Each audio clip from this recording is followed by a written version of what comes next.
and g'day once again to ye mateys!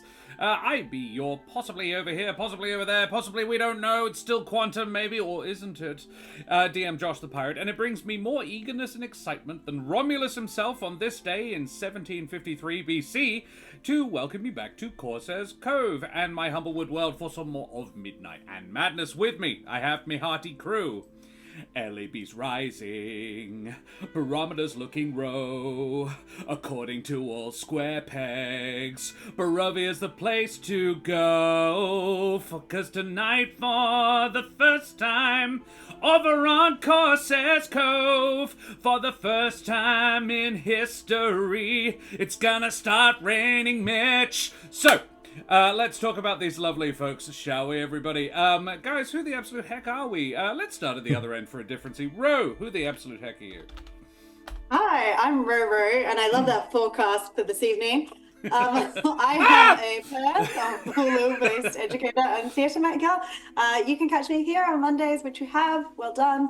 I'm also over on Jack Squarepeg's channel. And if you check out the link tree in chat, you can get onto my socials, where you can see photos of my dog Charlie with the large ears and his new little big brother Watson, who hasn't been revealed on socials yet, but he will be soon. Baby. Yeah. Or check out my production company page, Row Productions.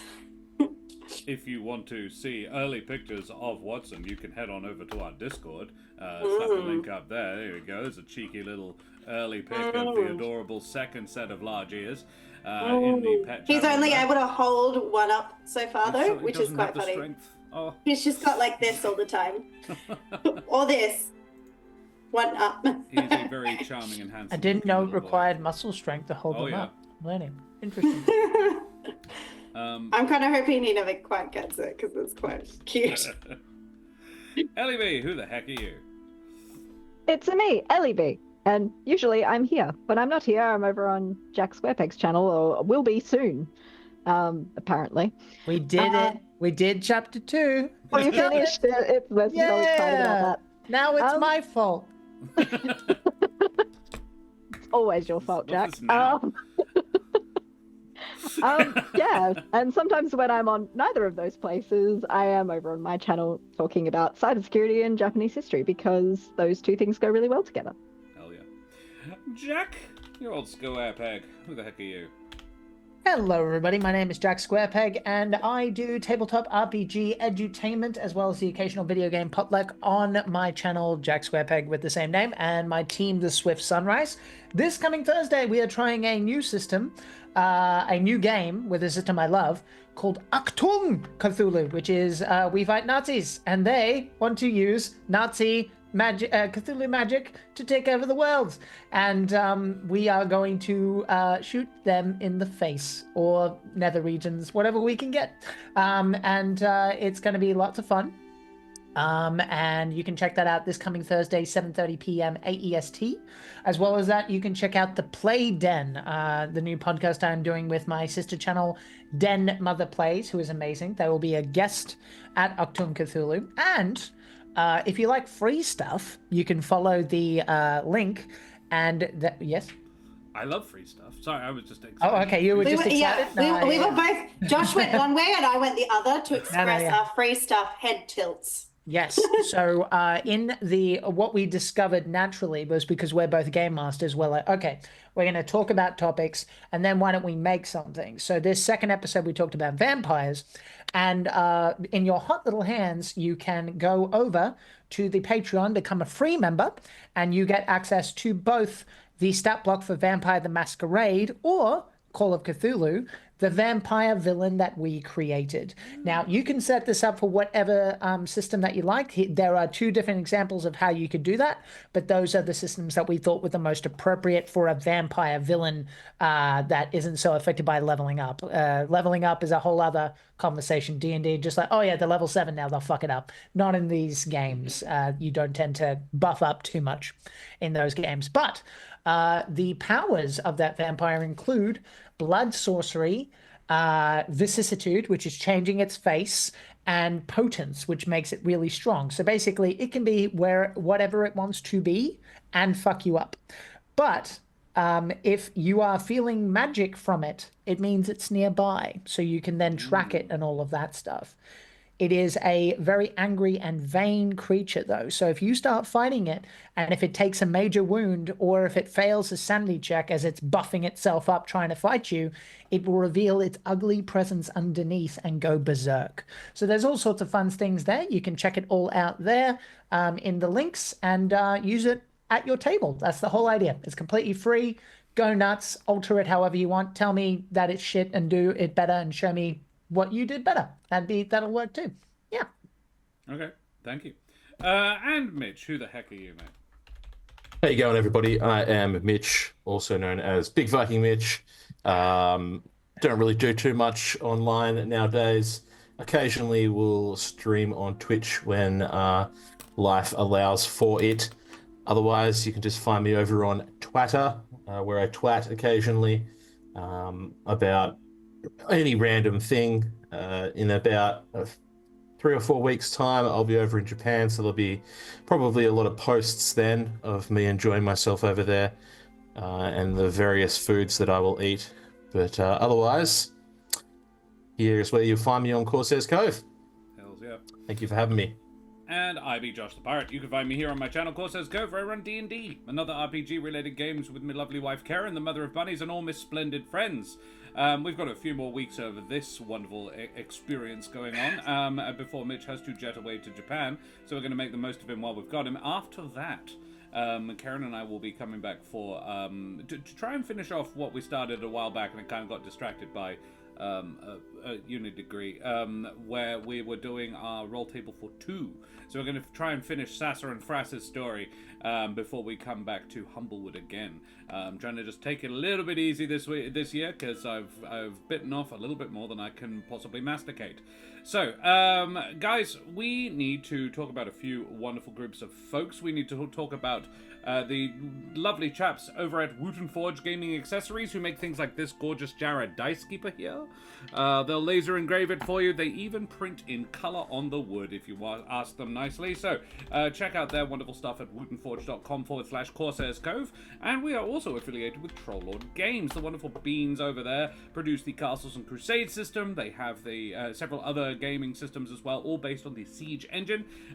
Check out their amazing things at trolllord.com.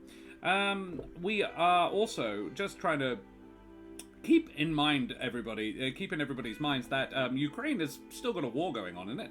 So if you do have any spare pennies in your digital wallets, please consider chucking them over at the Ukrainian Action Appeal. The link that we are putting up in chat there, that does still have, it doesn't take you directly to a donation link anymore, but you can still use it to find a place to send your charity dollary dues. So please consider doing so, you wonderful bastards. Next, we have our socials. That one there. If you want to follow us on all the things, those are all the links. We have a Discord, as I mentioned before. We've got a YouTube. If you want to check out all the previous episodes in this world, you may have missed nearly 200 at this point. It is a large, complicated world full of dreadful things. And Eric. We've got a couple of extra brand new emotes there as well. I don't know if anybody's seen them, but we do. We've got a lovely the Bron tangent emote. If I get off track, please slap some tangents up to remind me to get back on track. What else do I need to talk about? I think that's just about it. I would like to take this moment to acknowledge the traditional owners of the land we're streaming from, which in my case is the Wajokununga, and there's also the Wurundjeri people. We pay our respects to the elders of the land we live on. We're privileged to be in a country with more than 60,000 years of continuous culture, which includes a rich history of sharing stories just like this. So, mateys, I think we need a bit of a recap at this point. Dreadful Things and Eric. He is the Tar Lord, a dread and fearful creature, but not necessarily evil himself, though Trish would have you believe it. Ellie B, what happened last time? Ooh. So last time on Humblestrad, inside our little sanctuary, our intrepid adventurers decided to subject Van Richten to some light bondage before having cute campfire chats with Irilath, where they discovered this is entirely Irilath's fault. Yay for accidentally genocidal Astorials. Hashtag am I right? After learning the things that even Nevermore did not know, and sending some messages to important allies and Biggin, hashtag tearjerker, The following morning, the team call their local Revenant Uber service to give them a lift back to the church, where they discover their friends and allies barricaded inside to protect them from the things that come out at night. Or in the dark, which seems to be most of the time now, given it's been 2 months since our hashtag worst vacation ever. After resting their way inside and having some morale-raising speeches, it's decided that it's now or never to fight Strahd, as he is slowly collecting souls, including some of our allies, to gain more power. Does he want to be a god? Will we find him in the crypt? Hashtag stay tuned. Maybe. I think that sounds pretty accurate. Thank you very much, Ellie. So, mateys, may your homemade wheelbarrows have decent suspension and all your flirtations be done over poultry as we head tremulously at first and then with mounting anxiety and dread into Barovia. So, we return to a church in the shadow of Ravenloft itself, a little hallowed sanctuary where one last great effort is being marshalled. A brunch of freshly plucked pheasant has been consumed and the moment seems to be upon us. What do you do? Oh, music ended at a perfect point there. That was nice. And then I highlighted it, demonstrating that I'm actually not in full control. What do you do?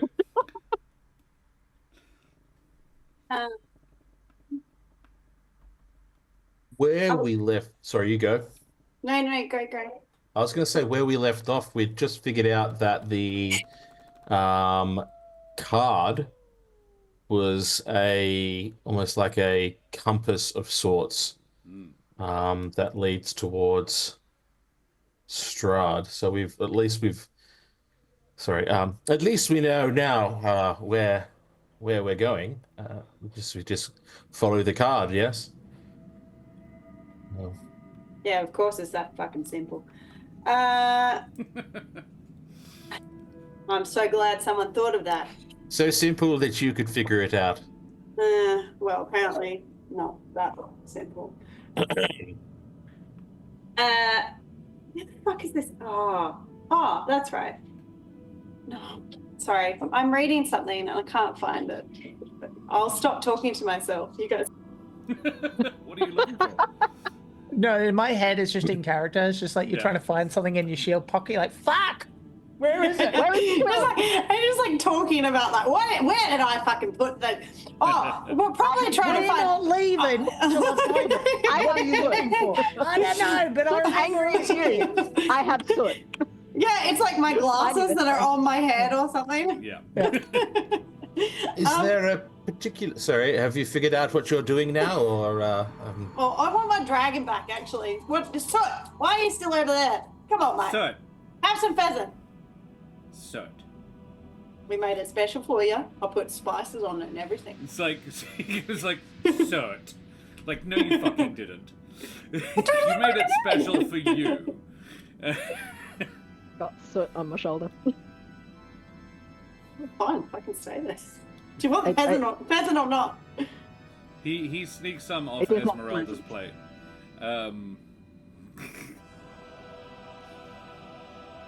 So is the card was going straight up, right? So we're going back in that way? Sweet. I believe it pointed towards the castle, yes? Yeah. What time is it? In the day? Technically speaking, about 10 in the morning. All right. But it's... Is there a what that particular means. time of... Is there a particular time of day? Obviously, I'm not familiar with the territory, but is there a particular time of day that it would suit for us to make our approach? Well, normally it would be nice to have the sun out, but that doesn't seem to be an option. Nighttime all the time. Esmeralda taught me this word. I guess it's toot. Sorry? Moot. Sorry. Moot. Moot. Yes, that Yeah. word. Yes. Got it. Yeah. Toot. Sorry, Nevermore. You were going to say something before while I was. No, I was just going to ask if there was a particular time, and now I've got the answer. It doesn't really matter. So I suppose once everybody's eaten their pleasant pheasant, then we can gather ourselves and make our way forward. Now we're going straight in. Are we all planning on taking the same entry together, or are we going to try and circle around some of our horses from the back, some from the front? What would we what gain would from you- that? Yes, I would. Exactly. What do you wish to split your forces? Oh, no, more flank in terms of depending on where we're going. If some of us could come in one door and some of us could come in the other, we can all go through the same entrance to get up to the top. I just mean like the Great Hall, for instance. If that's where we end up, it has multiple entry points. If you're coming in. I have it on good authority. That's where he is right now, or at least 5 minutes ago. And your good authority comes from where? And he sort of points at the crow sitting on his shoulder. Fair enough. I see. Lots of windows. So are we going straight for Strahd, or are we following the cart? Assuming the guard was leading us in another direction. There was an once we get in the illusion castle. last time. All right, follow the card. It is good. Yeah. Good. Okay. And if You're you all were, familiar. Sorry, you go. if you were to think about the one most important decision that we're about to make, what would it be, do you reckon? In terms of entry, in terms of follow the card or follow the Strahd, What's the question? what's the most important question? Which one do you think has the most impact on the battle ahead? What are the options? Follow the card, follow the Strahd, entry point. We're planning on going back in through the same entry point, or whether we wanted to try a different entry point. Okay, Jack and Smoothie are confused. So what I'm going to say is, I mean, we don't know if that's real Strahd. The card is as good a place to go as any. And if we're wrong about the card, then we know where he'll be because that's the information we have, right? Okay. As far so you as think- the entry, I say go with what we know works. Right? Agreed with all the above. You're a good leader, Smoothie. Thanks. I'm going to go off to the side and cast Augury with my icon, Ooh, love it. which is why I wanted to know which one people thought was more important. Yeah, but you phrased the question very strangely, so I didn't know. Which one's more important? Okay. Well, in the context of that question, now I know what the hell you're saying to me. I would say probably which is the real Strahd would probably be the not best. following the card. I worked that out from your response. Oh, glad I can help. Somehow. I yeah, so talked in code and you didn't understand me. What's wrong with him? what happens if we follow the card? Basically, we're going to follow the card. So, if you follow the card, where are you planning to go by following the card? I don't know, wherever the card takes us. Right, okay, so you're going to continue using the card as a sort of divining rod to find Strahd. I was hoping that would work, yeah. Okay. So you cast Augury. Yeah. Which is by casting a gem inlaid Styx, or in this case, a kneeling statue of a Vulpin man. Laying out, you receive an omen from an otherworldly entity about the results of a specific course of action you plan to take within the next 30 minutes. The DM Follow the chooses card. from the possible omens: wheel for good, woe for bad. I almost said row. Wheel and row for good and bad, and nothing. Who do you ask? Oh, do I get to choose? I am curious who you are, what otherworldly entity you are asking.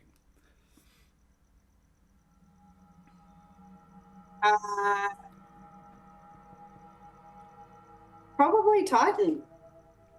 Probably Titan. Gina Pando, thank you very much for the follow as well, you bloody champion. Avast, matey, you wee scallywag.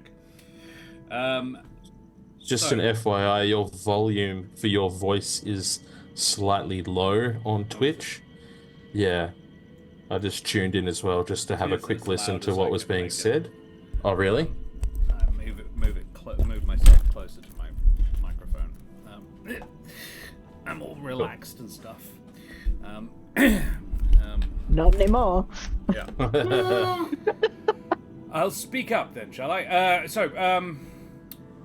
You message Titan. Are you Message WYD. Yeah. Who dis? Like pretty cool Titan. Woo! New deity. Who dis? Celinox, because I think it's fun. What does it look like when you cast the spell? Okay. So I get out. I've been like talking to myself as I've been trying to find something. So I finally find this. I finally find the sculpture, and I get out the sculpture, and then I just put my head to the sculpture. And You are in a church as well. And continue talking to myself. Very well. And then the sculpture glows for a second, so it's like I'm not completely batshit crazy. The sculpture does indeed glow.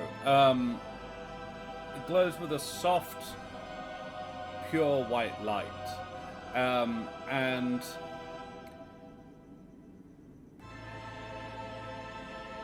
this is such a... I don't hate this spell. I just think it's hilarious because it's exceptionally difficult for the DM to even know whether or not the end result will be positive or negative. So, will you achieve what you are looking to achieve? Wheel. Which is fine. Wheel. Yeah. Yeah, okay. Yeah. That's what I mostly... Yeah, cool. Thank you. Yeah, cool. But you can definitely feel woe in there for... Yeah, but it's not going to be great. Wheel anyway. Yep, that's fair. But it's like... Like, do you really want to? Yeah, it's like this is gonna suck, but you will find the guy you're looking for, which is what I get from what you're intending to ask. Yeah. Yeah. Doing Okay, it may cool. not be the best, but you will succeed. All right, cool. We follow the card. Great. Good chat, guys. Very well. Yeah. Thanks, Big Alec. Ez is just gonna like kind of lean into Smoothie and be like, does she do this all the time? I don't remember her doing this before. No, that's new, but I think it's familiar. Okay, as long as we're not all going slowly insane, this is fine. Oh, I can't promise that. So, Well, at least she's not dancing, right? Maybe later. That'd be a solid prank, and I- though. If we just I- all decided that we're just gonna do Yeah. this in front of Nevermore. Just like, what's up, Nevermore? What's wrong? I'm like, I hear the Jan's comment. I'm like, maybe later, and then wink at Yevgeny. The old horizontal rumba. I mean, I need to go and bleach my Actual eyes. dancing. I was proposing actually Jesus. dancing. So was I. All right, get your head out of the garbage. Go ahead, Nevermore. I need to go and bleach my brain from that image. Sorry. The icon. It's handy. I just asked. You can ask. Only once every now and then, but you can ask. I worked it out when I was looking at it. And Ro would like to remind everyone that also, because I have said icon, everyone is under the effect of protection from evil and good. As long as you're within 30 feet of me. And that's like a constant? Yes, that's right. I understand it. I don't even know what that does. Let me check it off. It think it- gives you resistance to... Pretty sick. It's Yeah, very undead. good. Yeah, that's my undead understanding. fiends and- Do correct me if I'm wrong, Josh, but I read up the note from the from the icon of Does Ravenloft. just take a fucking look. I will say Yeah. it lasts for 10 minutes. Yeah. So it Yeah, seems no, to me I- you would have to choose when it works. Oh, okay. Yeah. I like I said, from the what it said, it sounded like it just works when you're be. within 30 feet of me. It does, but you have to decide when you want to set that off. While within 30 feet of the icon, a creature is under the effect of a protection from evil and good spell. Yeah. Well, there you go. That seems permanent. Only a creature attuned to the Yeah, icon can use its other properties. So Against fiends augury, and I undead. use that. So Yeah, that's but Yeah, evil yeah. and good. Protection from So- evil is good. Yeah. Wow. Okay. Creatures very of this type have disadvantage on attack rolls against the target. You'd probably need that out though. I don't know if it will work in like a bag or something like that. You'd probably have to be holding it, I imagine, right? Or something like that. Oh yes, let's all gather within 30 feet of you for a Well, I mean, fireball. yeah, you have to be within 30 feet of me. So I imagine when we spread out for battle, Yeah. obviously you won't be all that close. But Oh no, anyone who I'll be is- within 30 feet, believe me. anyone who is, then yeah. Okay. Yeah. That's huge. Yeah, so That's like, what- yeah. that so is Celinox, what she Celinox said. is kind of, yeah. So dude, Celinox is like explaining the, obviously in a less meta way to what I just did, but yeah. I think I don't actually know that Celinox would possess that knowledge. I think that's something Smoothie would be able to sort of feel. He's the holy warrior.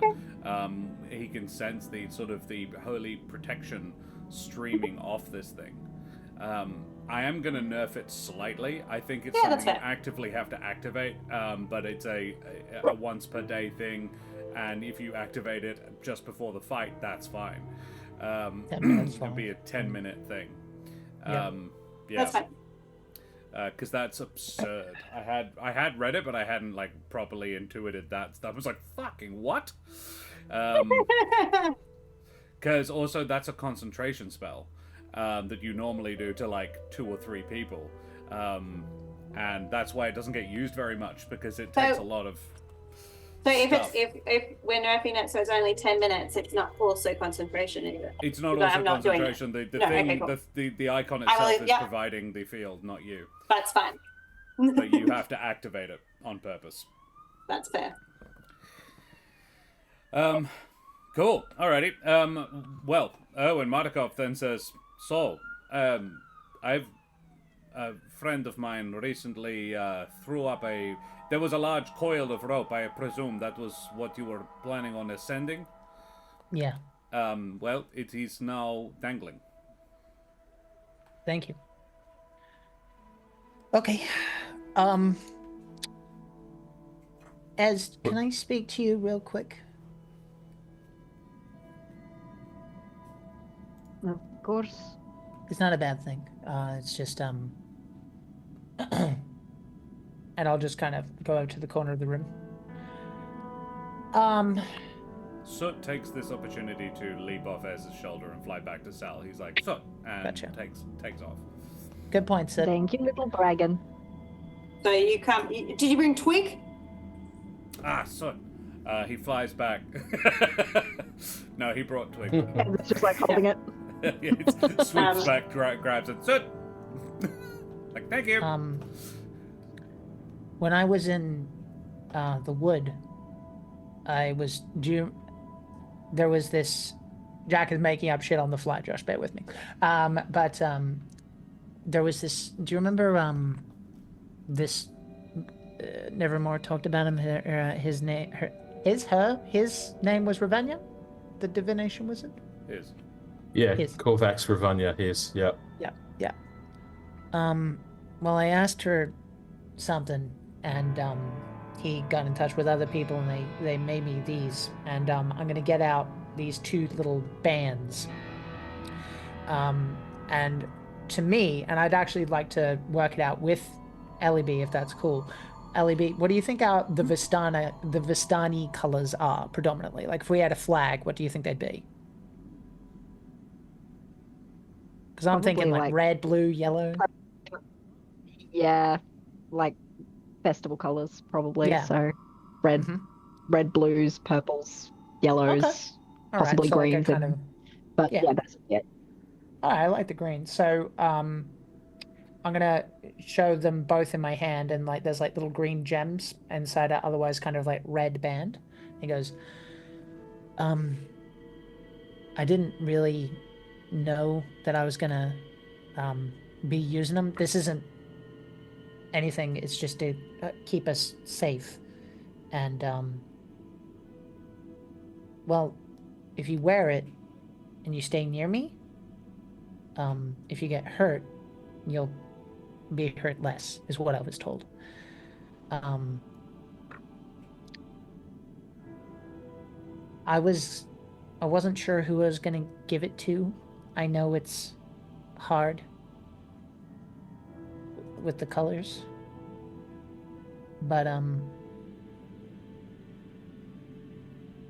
feel like I can give the help, and we could both probably use it. You don't have to, but I wanted to give it to you if you wanted it. Does this mean I get to go in matching you? Kinda. Yeah.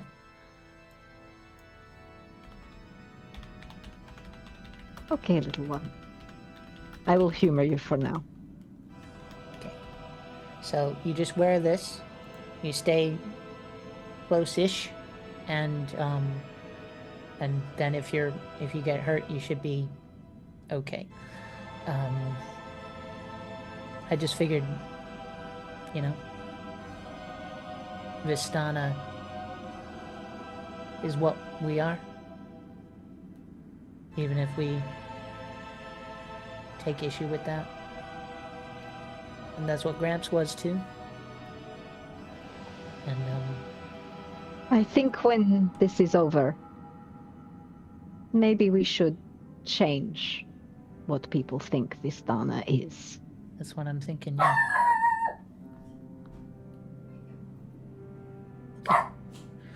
We'll take it back.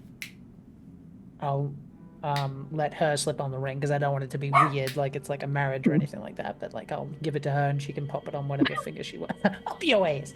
Oh my god. That's one.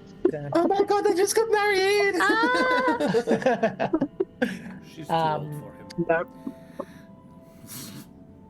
him. But yeah. And I'm gonna I don't imagine his hands are particularly big, so he would probably like get it for the middle finger knuckle kind of thing. So that's kind of the idea. And yeah, it's a red band with green gems. What manner of rings are these? Remind me. So I'm gonna private message you it because I don't want to give away the game in terms of what I'm doing. These are items that I asked for ages ago. Right. I think I know what they are then. Yes. Yeah. I'm gonna message it to you what I'm casting. Oh my god. And this is like flavor text because I don't think I'll get time once we're in the castle. So enough. yes. Oh my god. All right. I would like to have a conversation with someone, Sure. aka Irilath. Ha. So I'll just kind of lean against the wall, just kind of looking at my talons while I'm having a conversation in my head. So it seems like the time's drawing near. Any advice, or how do we do this thing?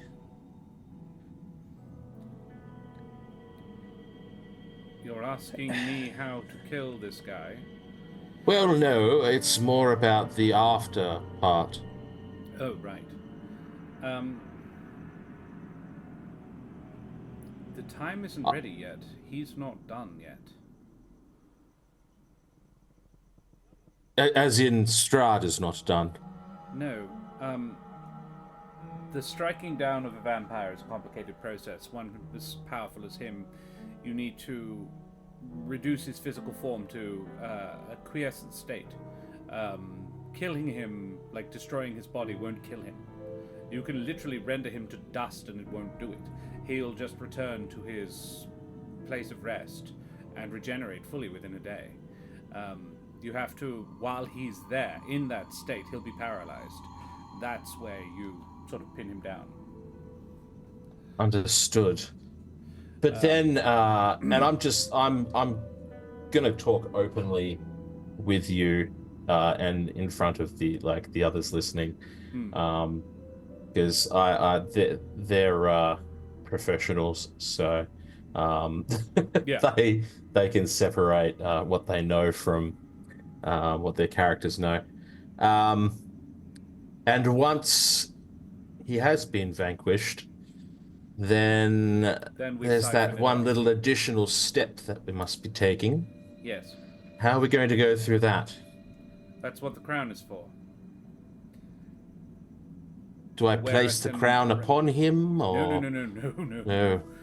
You keep it on you, and it will give you the power. Basically, when there is large quantities of divine energy floating around, you can control it as long as there isn't somebody. The owner can control it, but if the owner is not there anymore, you can redirect.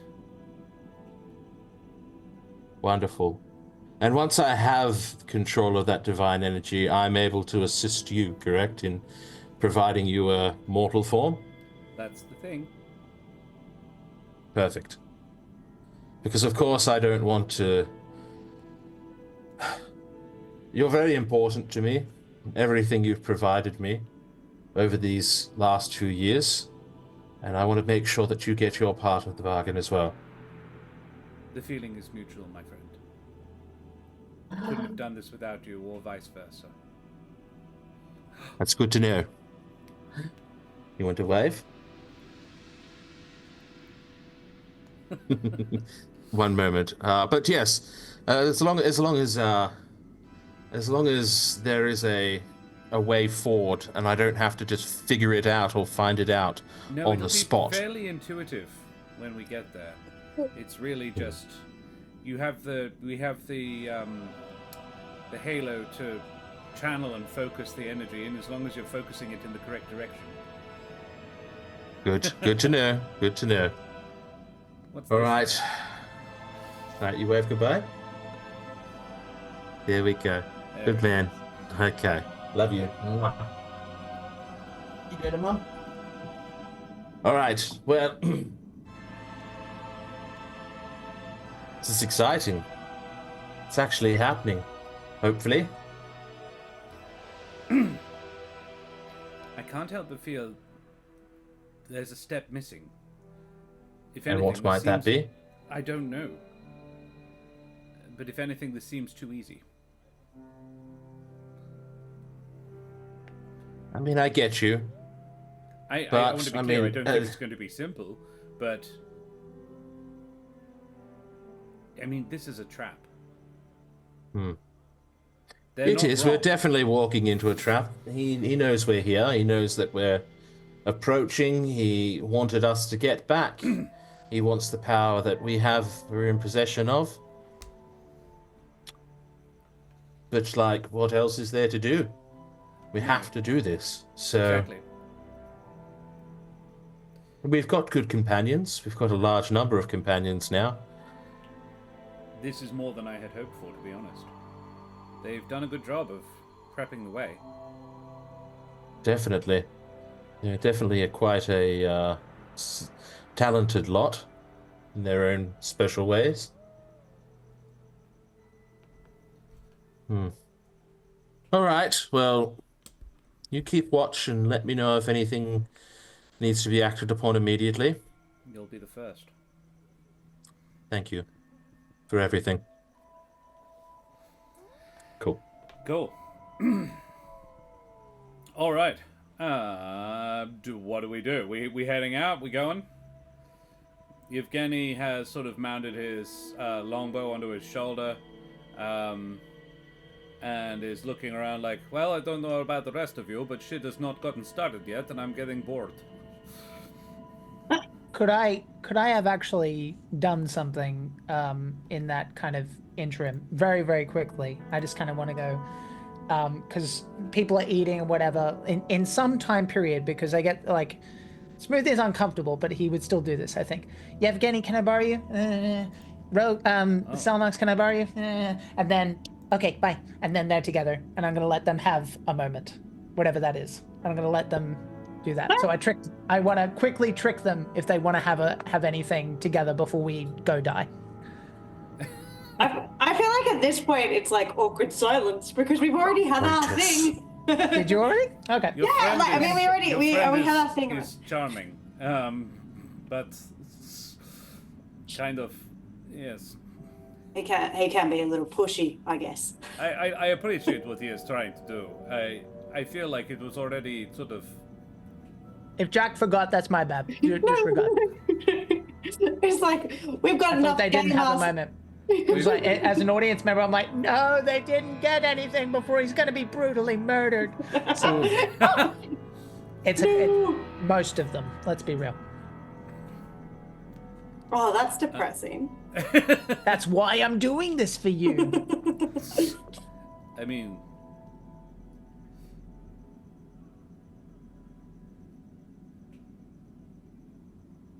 he actually goes quite quiet. He says, and then he looks up at you and says, This is not your fight, and yet you fight it. That is probably what I find most attractive about you. It's my fight now. Well, you have definitely made it yours.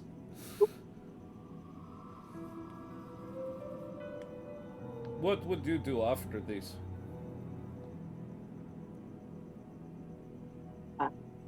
Where will you go? When we are both fully alive and totally okay afterwards.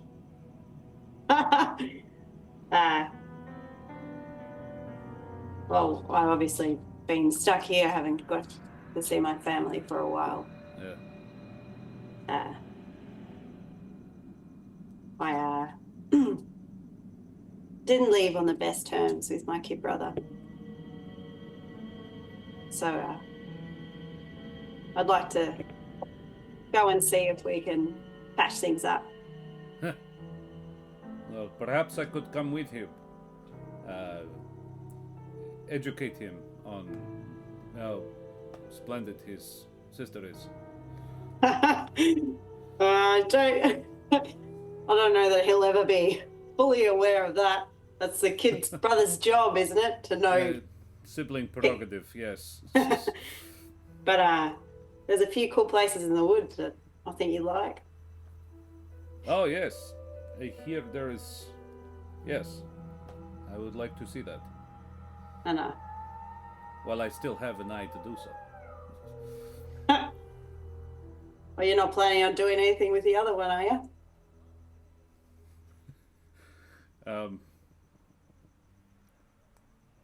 He and I are not entirely sure what you mean by that statement. You said like the well, eye I he's still have missing, an eye. or the I'm like, right, but what do you... yeah.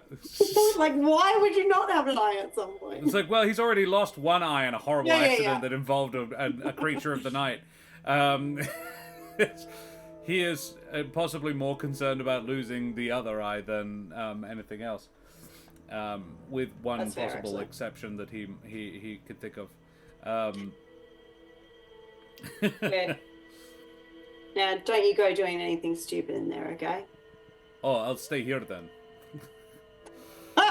All right. Well, if you want us to go and sort it out for you, you can prepare dinner, and we'll see If you you are tonight, dear. proposing I avoid doing anything stupid, then you and I should probably both stay here. Let your very powerful friends go and deal with it. But somehow I think they would miss us. Of course they would. Well, then let's go and do this so you and I can sit back down and finish that pheasant. Sounds good.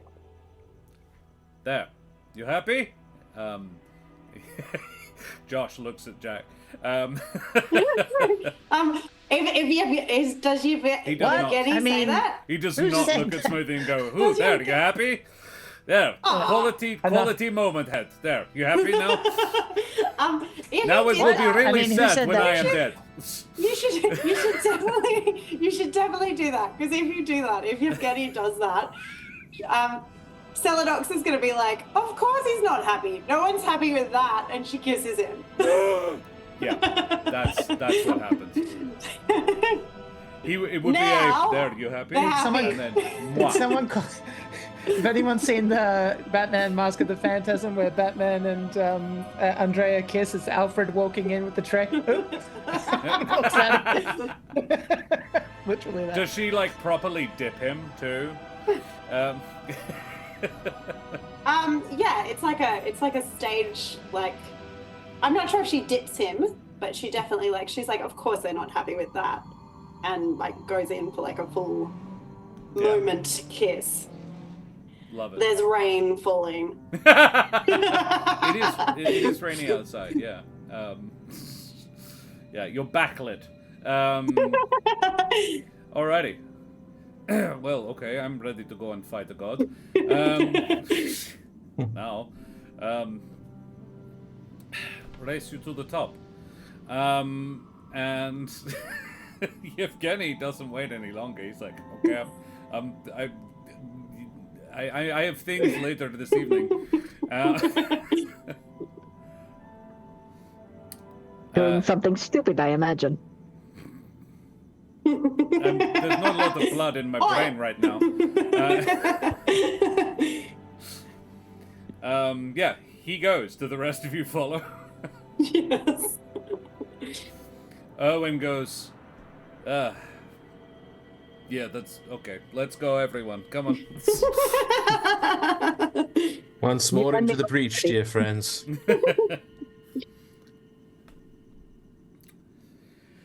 So you go outside. You find the rope dangling down. You ascend it. It is slick with water and difficult, but time and effort gets you to the top, unless you're Celinox, in which case you fairly flow up the cliffside like water.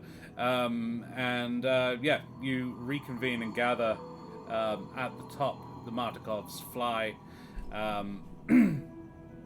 And yes, a kindness of were-ravens, a trio of were-prowlers, 3 ancient and somewhat bedraggled revenants, a party of adventurers, and 1 one-eyed raptor gather at the overlook over Barovia in the lee of Ravenloft, and approach the servants' entrance, I believe.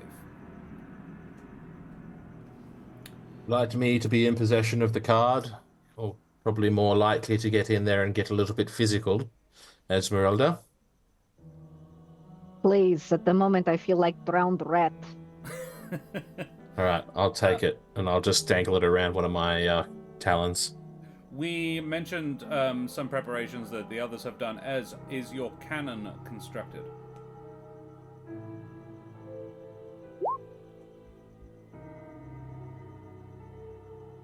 Is it? That's a question. It is. Yeah, I'd probably say it is.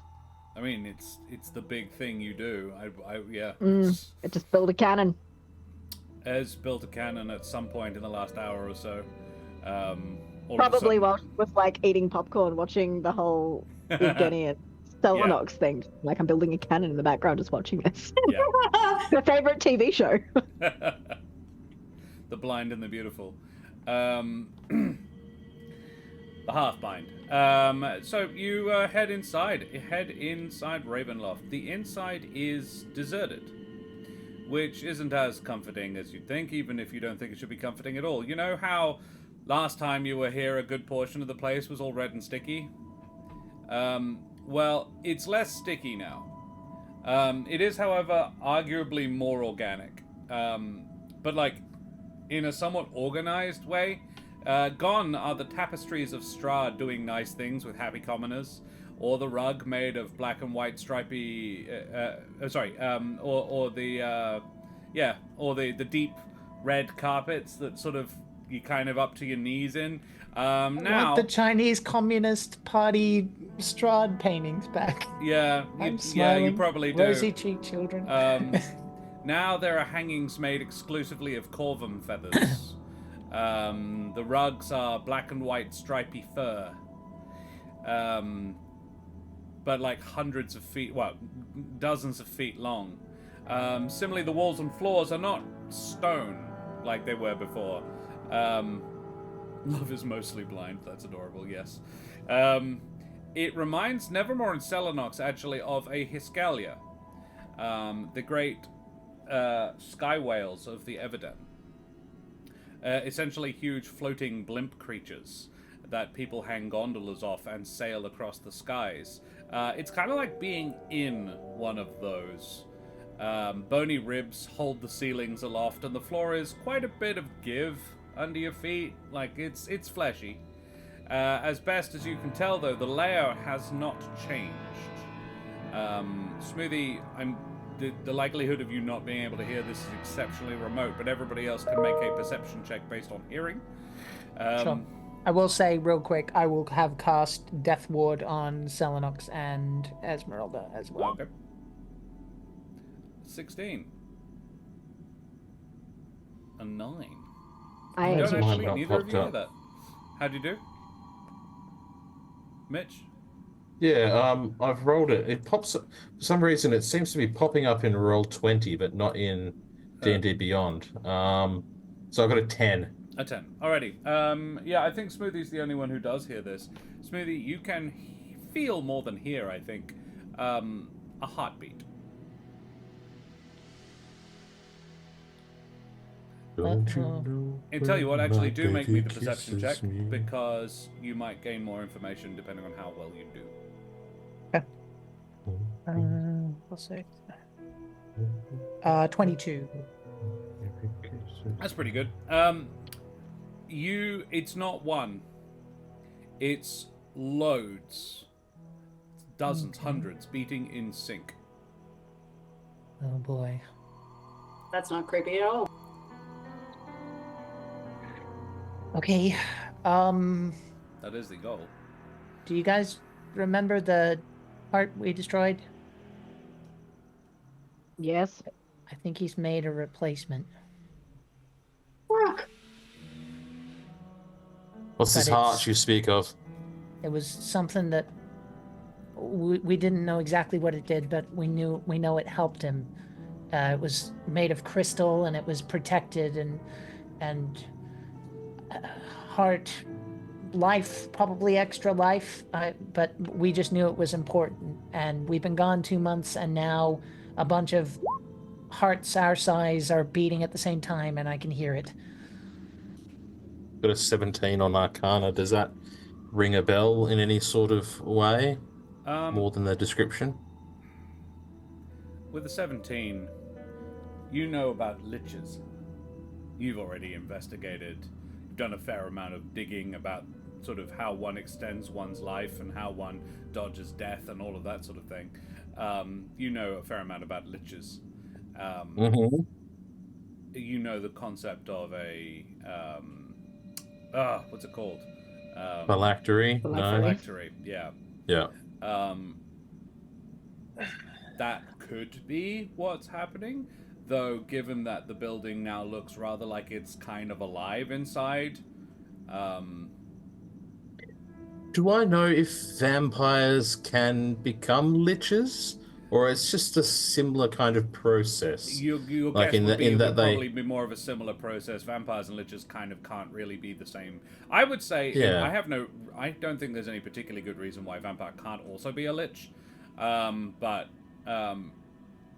it would probably be not exactly the same if a vampire was binding part of its soul into something else to keep itself alive even longer. Alright. But, yeah. Building Does it tell me of any particular way that such a thing can be destroyed? With if ease? you found it and yeah, find it and break it. That's what they did last time. Okay. Potentially, if you just keep your ears open, easy for you to do, Smoothie, I understand. See if it sounds louder as we move around. Potentially, it might guide us to where this thing is. You said Yeah, hearts our size. Is there any chance it's the prisoners that have been going missing? probably, yeah. We knew he was doing something. This might be what he's building. Oh. All right, so shall we try and follow the sound before we follow the card then? Is it worthy to note that... this is Owen. Markov says, is it worthy to note that this place now looks to be made of people? I don't think it's a coincidence. Looked mostly made of people last time, just less obvious. I think we need to decide now, but I think whatever it is, we need to decide now. We can't afford to get distracted. We got Strahd that we know is in the Grand Hall. We've got where the card is leading us, and we've got this sound. We know the least about the sound, right? The castle, the card is pulling you in the direction of the Grand Hall. Okay, then. Well, My understanding is once a vampire has been vanquished, that their essence returns to their phylactery, and that is when a vampire can be permanently destroyed. So maybe we deal with the vampire first and then head to the phylactery later. Assuming, of course, this heart thing is a phylactery. who knows? But we know he's trying to summon or become a god. I'm not so clear on the details. This is probably what he's using to make it happen. So I say the sooner we interrupt him, the better, right? Yes, agreed. Lead the way. I have no idea where we are. Yeah, well, it's a little unfamiliar these days. Grand Hall. So you are currently in the hallway that leads in one direction to the main chapel, and the other leads up to the hall. This is, you first enter sort of the public spaces of the castle, yeah, there are statues. Actually, the statues are still there. Everything else around them is very organic, but the statues are still there and made of stone. They look real weird, actually. And they're surprisingly clean. Is it cleaner than they were last time we were here? The statues? Yes. Yeah. Where before they were splattered with gore, now they are marble, clean crystal marble. They look the same though. They're the same statues. Yes. I don't know if this is going to do anything, but can Ez run an Arcana check? On the statues. Yes. Yeah, make an Arcana check. Yes. 24. 24. Very nice. The statues are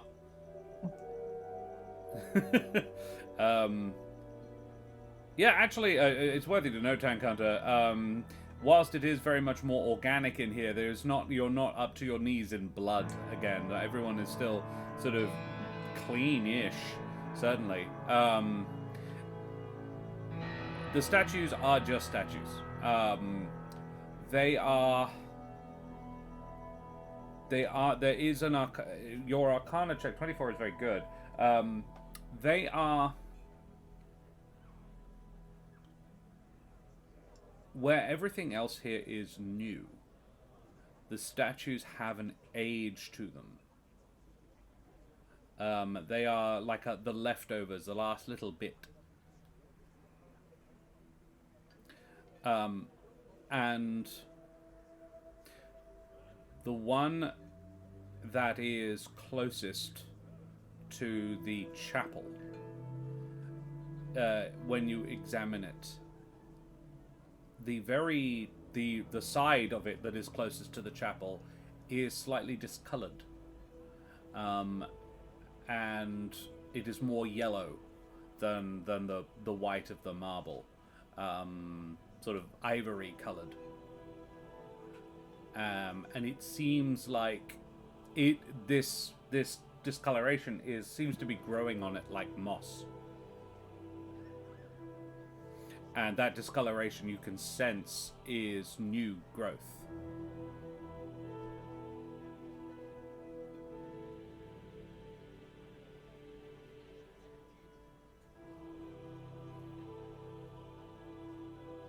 Is the answer to that Don't know. question. Yeah. Why are I you don't- all staring know at what the else to statues do. for? Uh, I'm just like walking along, I turn around and everybody's just like, Well, these are I don't weird. know. They are cleaner than before. And for some reason, they're like the only part of the original castle that's still here. And this one, the one down the end, seems to be growing something. Godfrey Gwillem goes, "May I posit not for long? What? They're changing, would be my guess." I'll cast Detect Magic as a ritual if I can, or start. Oh, 10 minutes? sorry, that takes 10 minutes. Maybe not, Yeah. no. Yeah. You could just cast it. It's the first level. Yeah, I'd rather keep my first level spells. if S goes all the way to the end, closest to the chapel to look at sculptures, I'm gonna walk with her and just look through the door. I don't have much hope, but I just want to see if Biggins still there. Yeah, the chapel, all the pews are now constructed of bone, like literally bones. Pelvises mainly form the seats, with femurs being the leg struts of all the chairs in there. Yeah. As Yevgeny passes the statue Esmeralda and is looking at, he says, "That is tooth. Trust the hunter. That's ivory." Excellent. Well, at least he's recycling.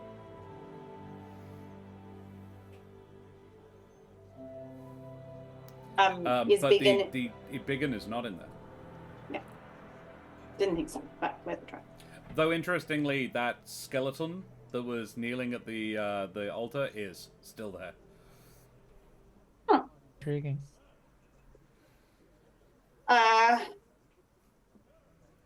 Which are the heartbeats? Surely are coming from the same direction as the card's leading us at the moment, anyway, right? Yeah, generally at this moment, Yeah. yes. All right. My only thing about going straight for the card, it's fine. We can go straight for the card and go straight for Strahd, but Yeah. Nice. we never really worked out what the heart was doing. Like, is it possible we can't take down Strahd until we've gotten rid of the new hearts? I don't know.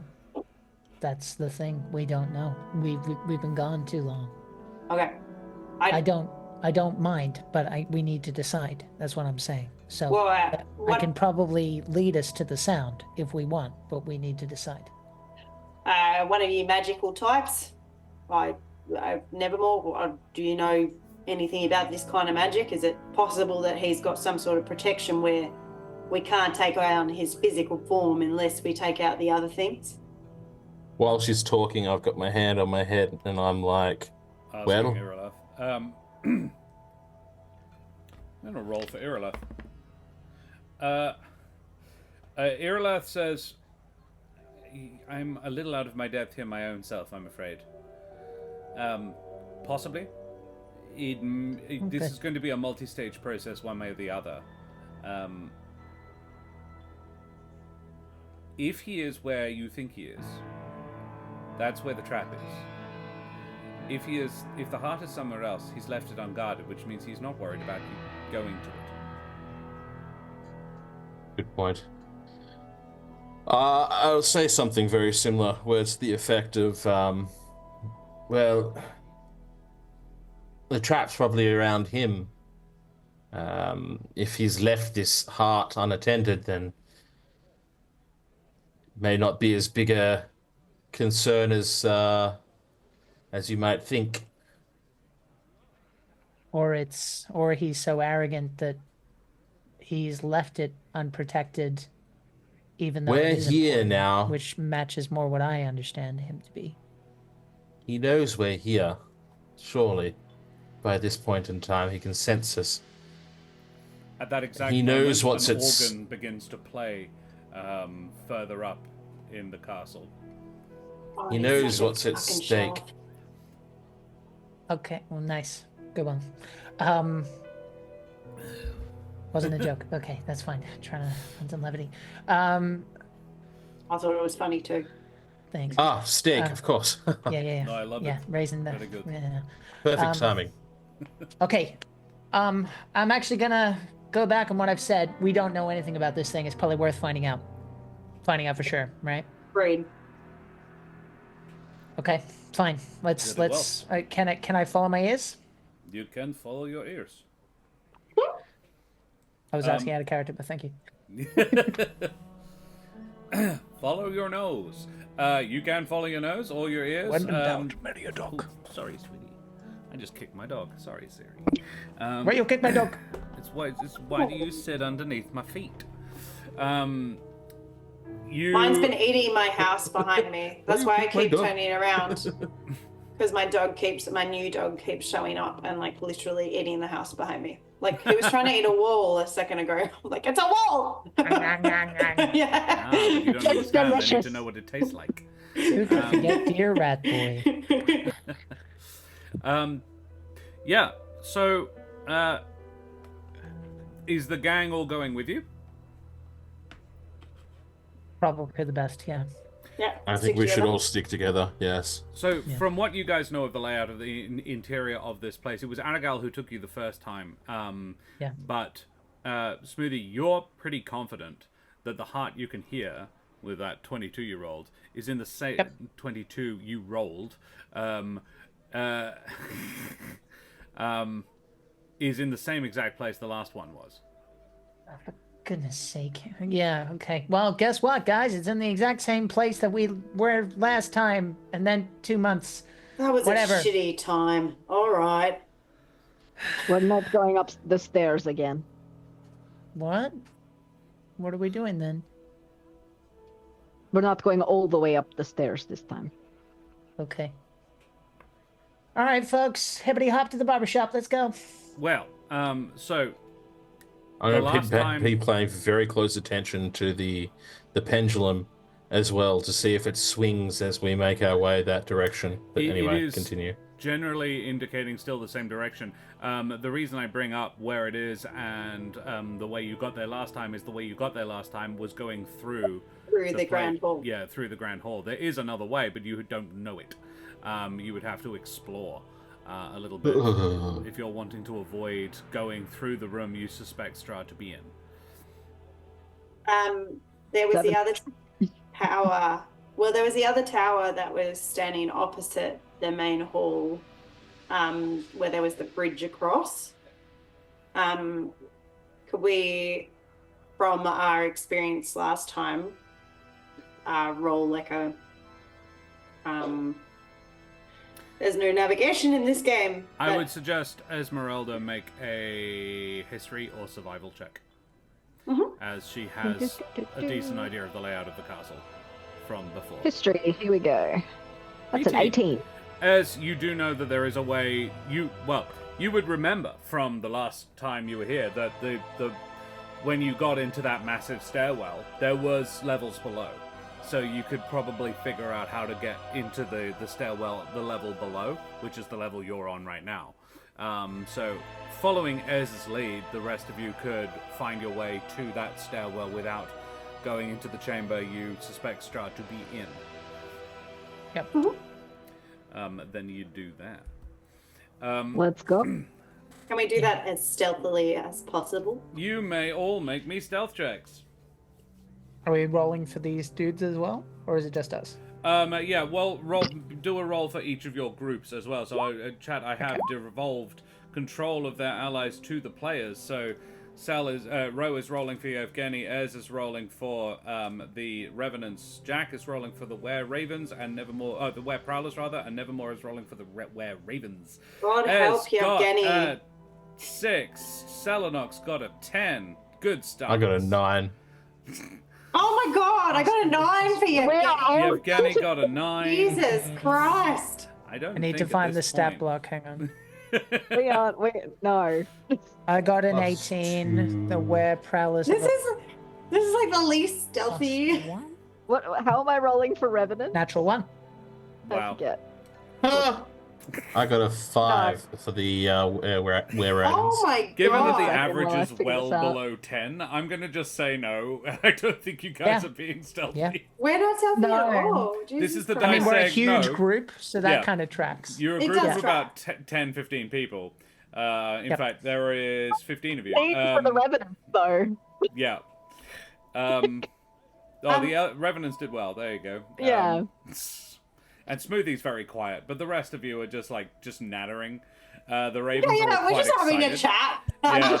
Dragging my leg Look, I've never across seen the it in floor. here before. It's lovely. Oh, yeah, he's done with the place. Oh, look at that! That one looks it's like, like oh. a knee without the skin on. Oh, nice. Yeah. Oh, I don't care for that though. That looks like it's made of literally me. That's made of oh dear. Yeah, you navigate yourselves to the. I mean, I think this tracks. This is the dice's way of saying no. He knows you're here. Why are you even trying? That's fair. The flight of stairs is even more treacherous now. It Boy. is narrow to the point of you would be going up single file. There is no banister. Sometimes there are decent-sized gaps in it, and as you draw close, you can look. Well, as you enter the stairwell at the base of it, looking up. I don't know how good your distance vision is, but it is a huge heart. It's not so much one heart as a heart-shaped conglomeration of hearts. As they beat, as they beat, it's kind of squelchy. In here it's raining. There's a light drizzle. It's not rain. And Slayer song, Raining Blood. Can I tap Nice. Nevermore on the shoulder and give him Vigilant Blessing, please? sure. So I'm just gonna go like, yeah, and I'll just say something briefly on the shoulder. Don't worry about it; it's a good thing. And you have advantage on initiative for the next check you make. Nevermore. Cool. Cool, thank you. Um, Vigilant blessing. how far up is the hut? About 300 feet, as I recall. And we can see it from here. Yeah, it's a ways up. It's hard to Okay. make out exactly what it is, but yes. So, shall we just not go up and just wail on it from here? Isn't it super high up? 300 feet. It's 300 feet straight up. So how do we get up there? I don't know how you're Get up going to there. hurt something 300 feet away. I can have- barely do it.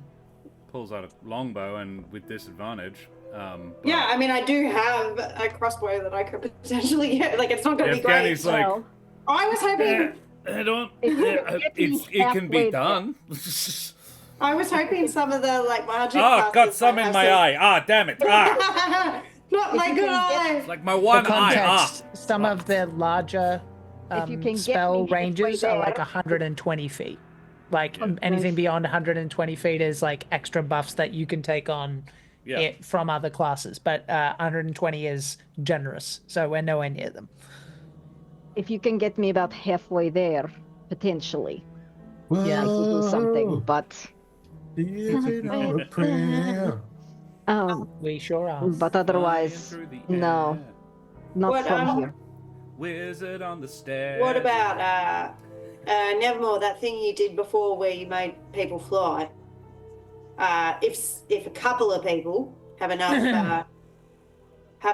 to take out that thing from a distance, All I would say is that I'm incredibly hesitant to use magic for anything other than fighting This the thing does shove people individual. off, though.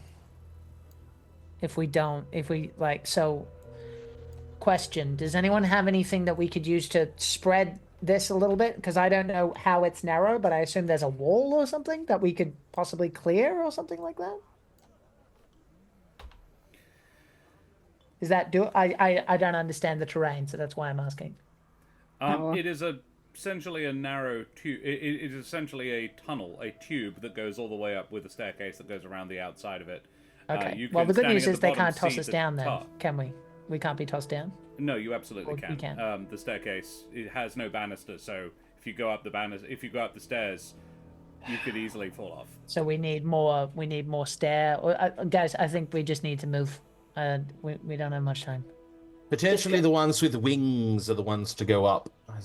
Because if we get knocked off and plummet, we can utilize our wings to at least land safely at the bottom. Fair enough. No offense, Esmeralda. I also have an idea, but you will not like it. Go. If someone can fly me halfway up, I can burn the shit out of this place. You will need to get out of the tower, though. Well, we're already at the base. It's a good start, and then we just rush up after you. I don't think it's going to take kindly to whatever it is you're going to do, so we'll need to be right behind you. How significant a burning are we talking? Well... Do you plan to literally set the whole place on fire? Yes. It's pretty really hope wet. I'll spend a spell on that. I hope someone gets out like a boombox and starts playing Burn, Baby Burn. I set fire to the rain. To the rain. So, alright, so you go up, you take it out, you get out of dodge, and we all get out of dodge, and then we go in, yeah? Assuming there is no backdraft, yes. Right. We don't know if there's some sort of magical wards on this thing. That's the only concern There I wasn't have. last time, but... There was a... Last time it sounded like it was something different than what we're facing right now. That's true. there were those weapons, but yeah, that's it. I reckon give it a go. If it doesn't work, we can always go up the staircase that's left, if there's any staircase left. Or fly up if we need to. I will reach out, touch Esmeralda on the shoulder, good luck, and cast Fly on you. And then I will, while concentrating on it, I will well, I don't actually have to, I will step back out of the tower a ways. I'm gonna take up like a defensive position just outside the tower's entry. So none of you are in the tower. Okay. Just me. Just in. So you are in currently a small room off the side of the tower. There's barely enough room for all of you in here. If it's just Esmeralda going up the tower, flying up the tower on her own to deal with the heart. Okay. Esmeralda, you fly up the tower. What is your plan? I think she's going to get right to the edge of where she could potentially cast from. What cast are you doing? What spell are you doing? Fireball. Sure.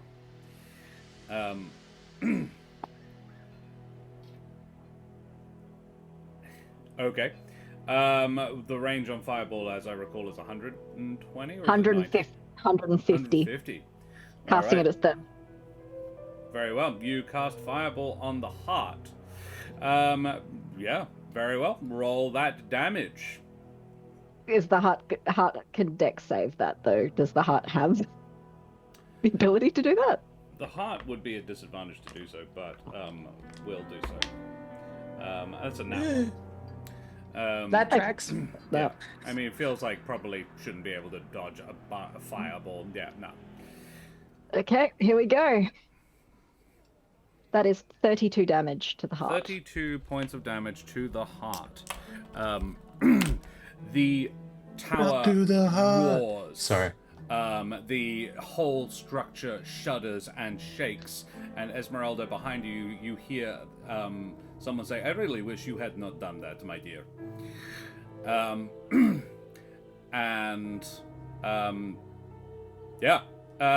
Strahd is going to attack you. But I think we will go and have a short breaklet.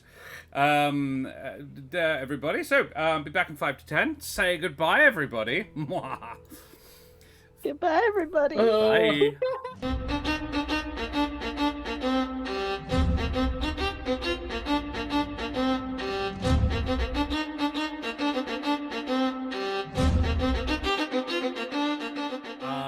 Vast ahoy and g'day once again to ye mateys. I love it because Jack was just bending down. It looked like he just appeared into the screen.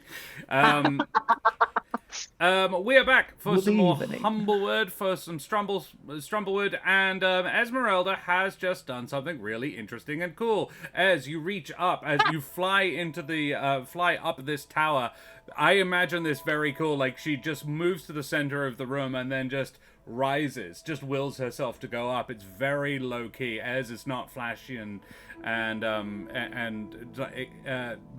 demonstrative particularly. So she just sort of rises up until she is within range of the heart, which would put her about 180 feet above the ground, floating in the exact center of this hollow tower, about halfway up its length.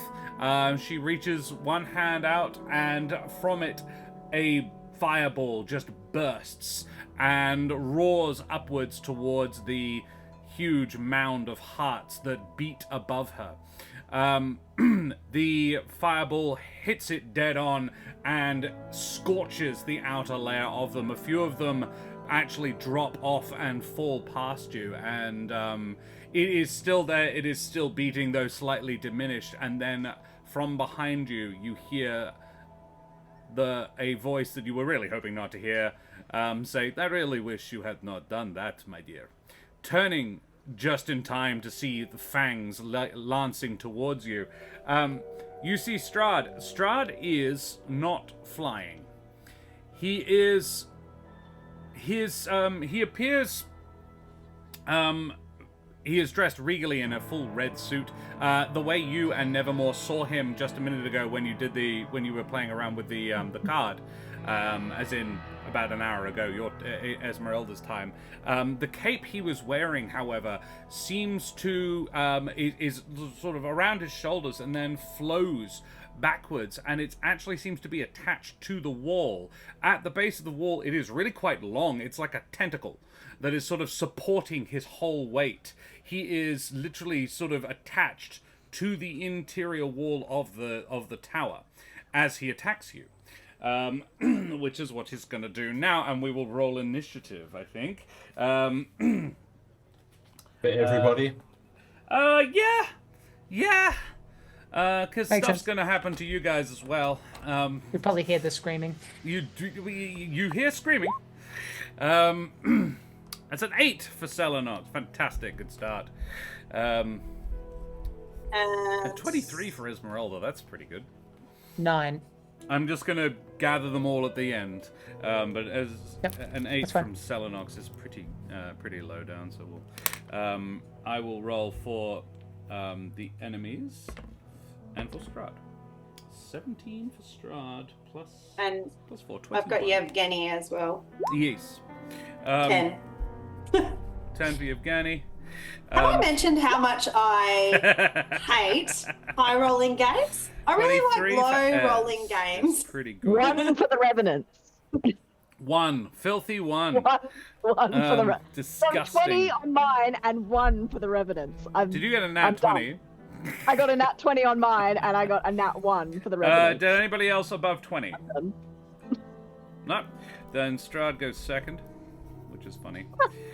Then anything between 15 and 20? Wow, low rolling today. Yeah, because Strahd's allies got 6. So anything between 5 and 10. Yep. Sorry, 10 and 15. You mean, or? Oh yeah, 10 and 15 for start. Yeah. Yeah, I got 12. Nevermore for 12. Yep.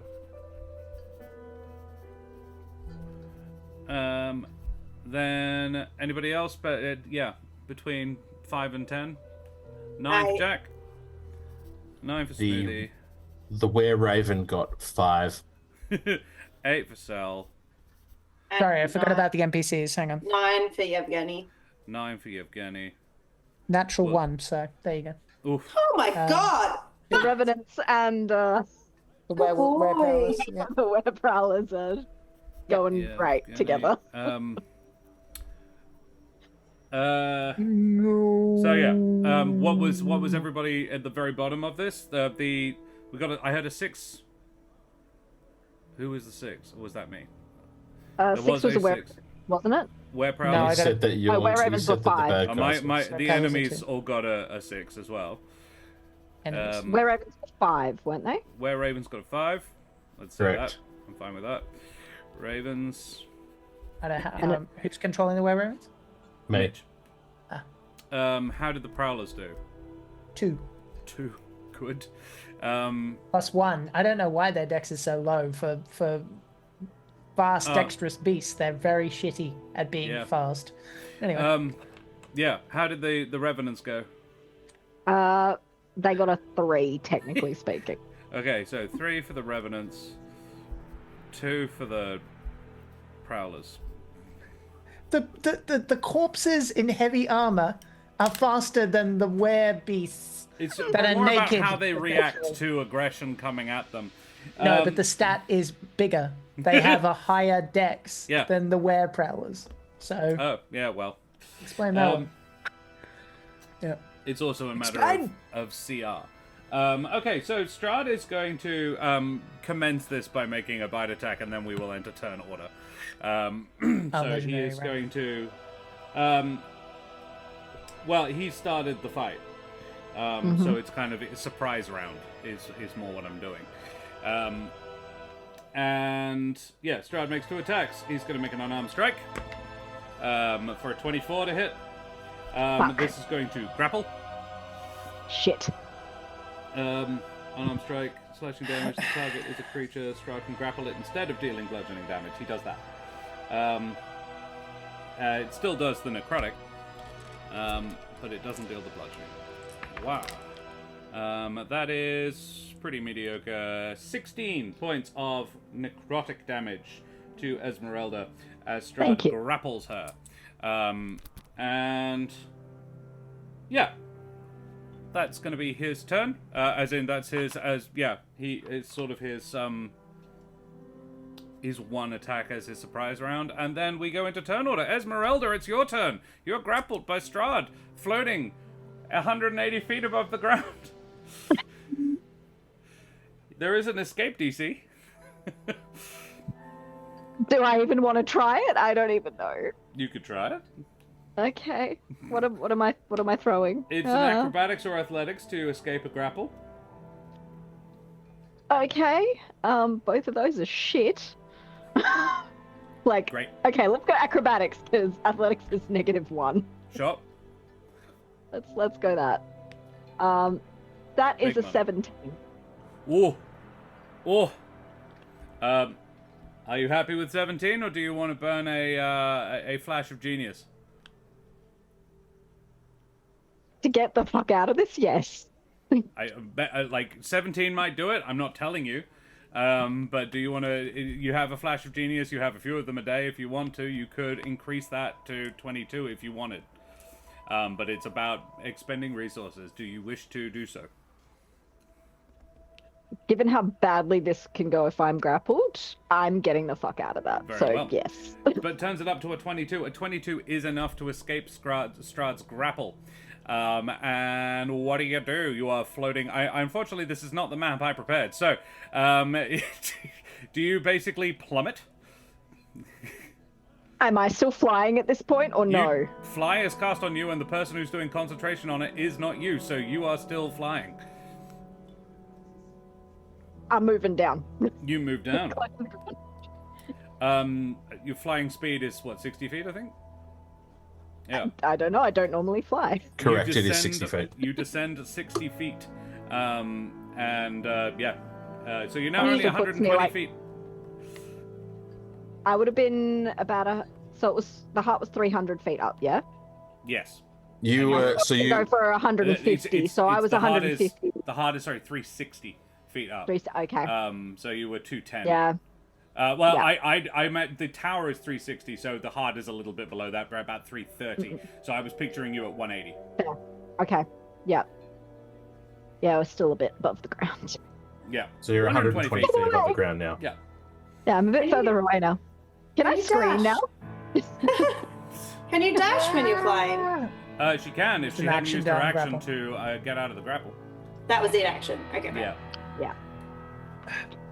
Yeah. You have a bonus action if you want. I don't know if there's anything you can do with it.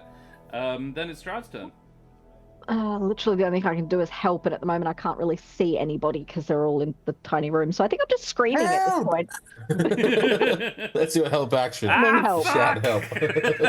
Do you shout help? Do you make them aware of what's going on? Yes. Yeah. All right. So Esmeralda is like, he's here. Yeah. Actually, why am I telling you? What do you say? The bastard is here!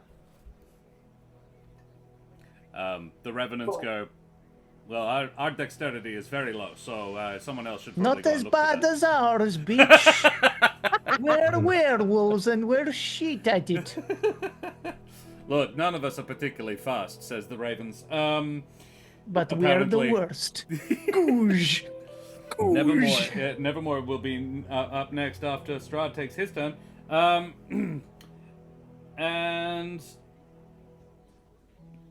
yeah, Strahd is going to use his. Ooh, oh, that's very tempting. That would be. Don't you hilarious. dare. Don't you dare. What? Come on, Max. You're gonna kill us. What? Gonna kill us in Esmeralda.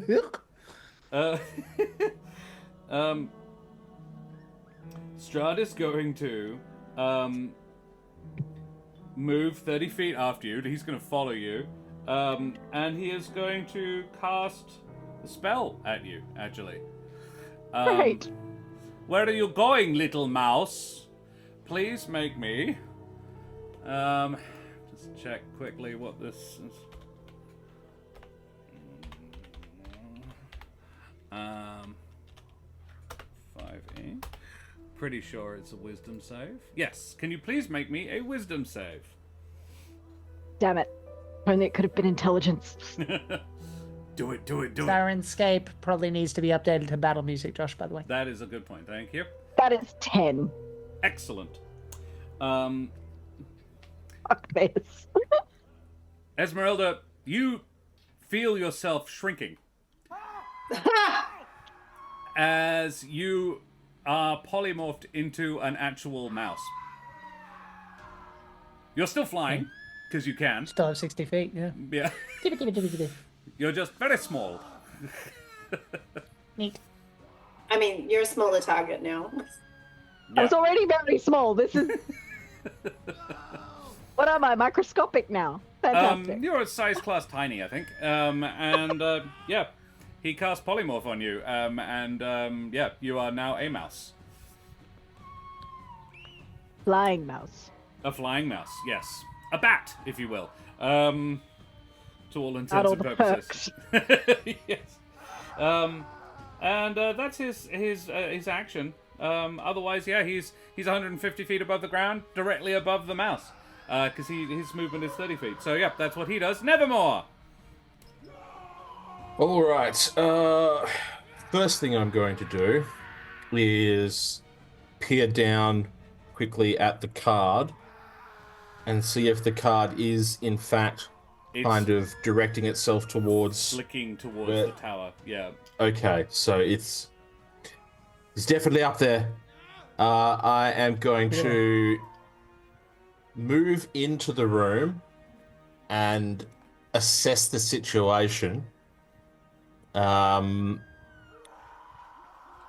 quickly, and then I'm going to move back out of the room and quickly say, Stroud's up there, about 150 feet up. Can't see Ez. No, you can't. Because Ez is obviously tiny. And then I'm going to cast Armor of Agathis on myself using one of my Warlock Pact spells. Love it. Cool. That's me. Love it. Okay, then it is... Gonna hug the wall, by the way, as in, like, with my back to the wall. So you're not in the tower still? I'm not. So I step out, I assess the situation for everyone, step back in, let them know, cast the spell, hug the wall. That's it. Instructions were unclear. Mouse caught in blender.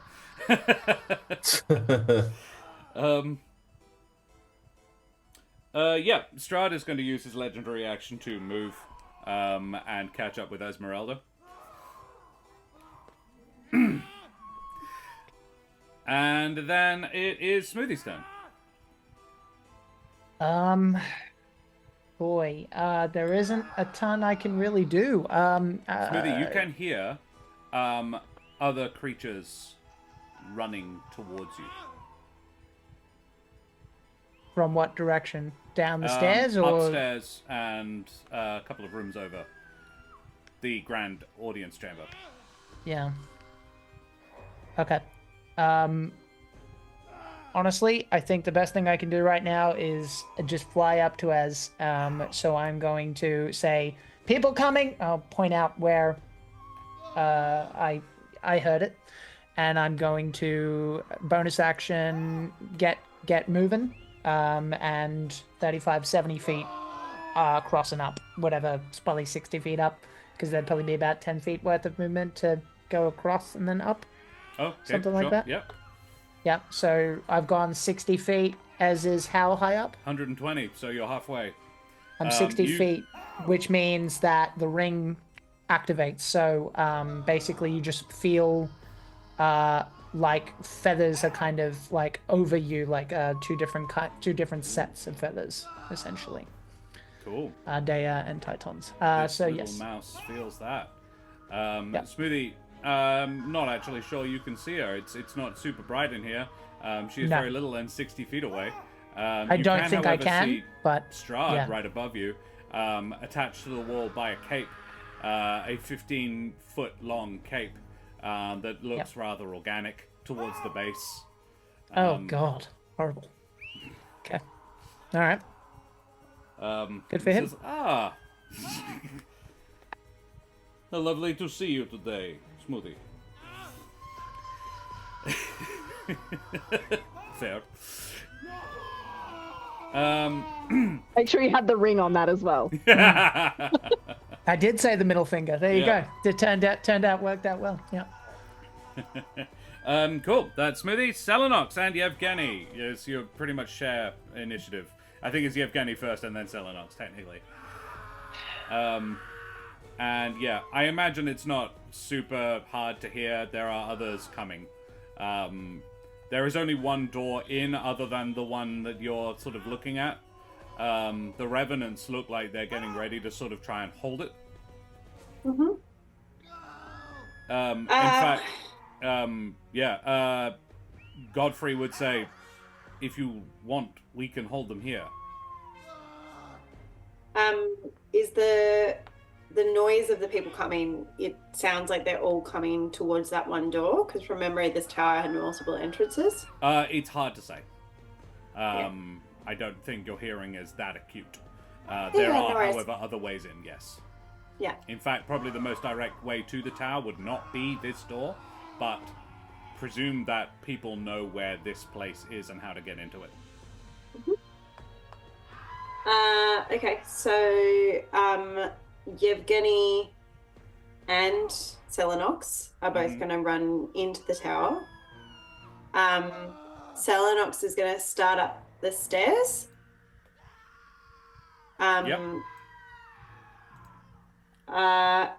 So the stairs, I'm assuming, like, because it's like a round So to get, 30 feet up, it would actually be It's like more 60 than that feet movement. to go up a floor.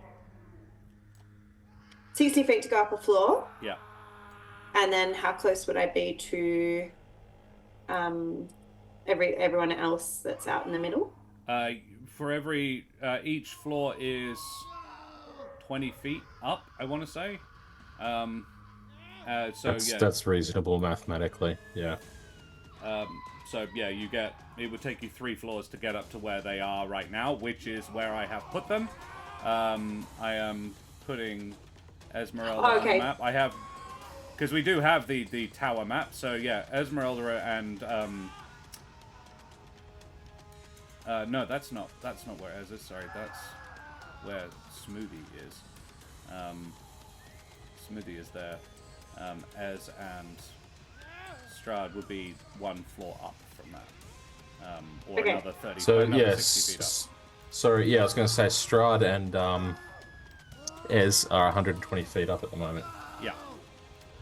Or around about the 4th floor in terms of position on the map. All right. And, well, yep. In that case, both Yevgeny and Celinox are going to run up the stairs. Yep. I'm going to dash as well, so get as far as I can. Yep, you get pretty much the whole first. I'd say you would get to, from there up around.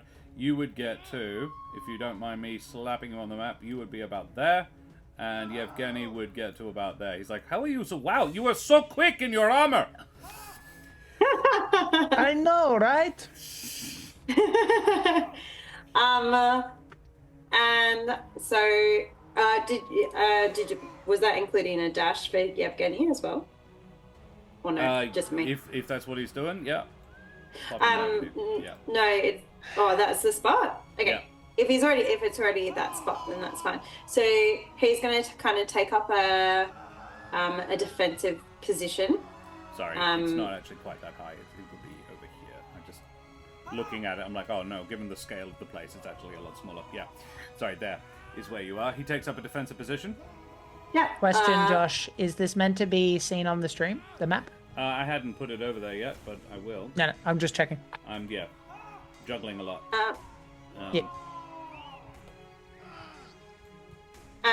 So he's ready to arrow down anyone who comes up behind us. Shoot. Okay. Yep. Very well. And he doesn't have any bonus actions.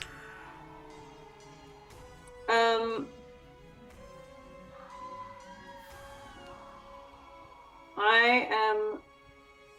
How far out from Strahd, like eyesight wise, am I? In terms of just distance from him, is that what you're asking? Yeah. You are 140 feet. No, 100 feet even. 100 feet. Oh, just outside. Okay. And the protection from good and evil, if I turn that on, is that a bonus action or is that an action? What do you I'd say it's that? an action to activate it. God damn it. Okay. So I am there. Love it. Cool. You do that. It's an action to cast the spell, so I think that's fair.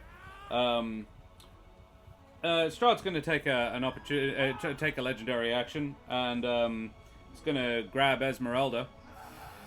It's probably going to be quite. You're all good. Hey.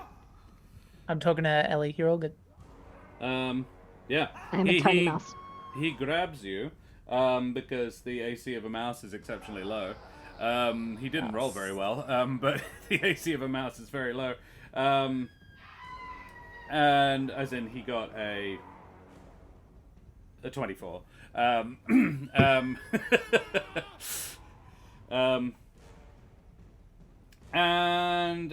But he is deliberately not hurting you. He doesn't want to hurt you because he wants to suck your blood.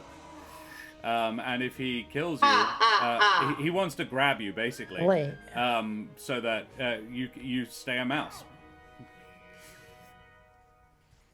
Hurting you would be counterintuitive.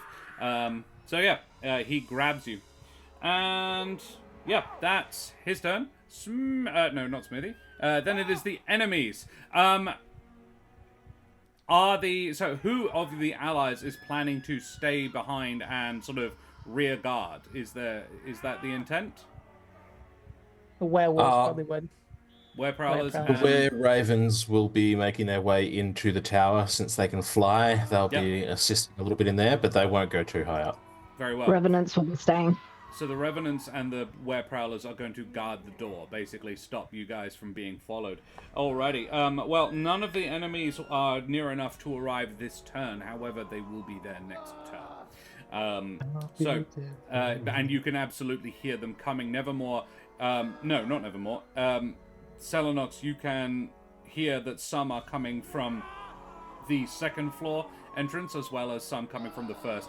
You are actually coming up to the place where you came in the last time, which you know is probably the fastest way to get here from the audience chamber. So yeah, that is what they do. The were-ravens are going to fly into the tower. Do they polymorph, or are they going to stay people? They're going to be in their kind of hybrid form. Yep. So they have kind of access to everything at their disposal. Yep. They're going to fly up probably about 15, 20-ish feet. So they'll probably be hovering in this approximate area here. And each of them is going to... So 20 feet up, Strahd's 120 feet up, so they're 100 feet. So they can use their hand crossbows at disadvantage. Yep. So each of them will make a hand crossbow attack at disadvantage. And so I'm going to roll 1d20 plus. Give me a second. Let me just check the stat. 1d20 plus 4. And I will copy paste that so I don't have to type it 6 times. What? Control V. Slash roll space 1d20 plus 4. There we go. So an 8. That's not going to do it. Bear with me, everybody. Oh, you're right. There is? A 20 is the first roll, but it's a disadvantage. An 8's not going to hit. No. So the third one. A 12, not going to hit. Fourth one. 17. I'm not roll telling again. you until, yeah. Roll Okay, again. an 8. That doesn't hit. So that's a fourth. The fifth one. 20 and a 13. No. Ah. And then the sixth one. 24 with a crit. Ooh, nice. And a 9. No, none of them hit. Rough. Very rough. But that's what they do. And they're just going to be kind of hovering in the... Sure. Like, a little bit spaced out. But not... Yeah, about where they are now. Cool. Cool. You do that. That's the were-ravens' turn. They do that. Fantastic. They have pretty much drawn even with Yevgeny and Celinox. Maybe a little bit above Yevgeny and Celinox. Cool. Then it's the Revenants and the Prowlers. They're both guarding the doors, unless you have anything. Basically, I'm assuming they just prepare an action. Yeah. On my end, what I think might work, Ellie, you tell me, because like they have time to kind of communicate this. My thought process is we can slow them down a little bit. Is there a door or something that like we can like, or is it just open hallway? There is a door. Cool. So what I'm thinking is either my group or your group, you tell me, LEB, basically we let a couple in, then we slam the door shut, and then we focus on those. So like it can be my people, some of your people, maybe some of both. What are you thinking? I think we've got about the same amount of people. Yeah, but I think you're stronger than me. Is why I'm bringing it up. The Revenants are far more powerful than the Were-Prowlers. Yeah.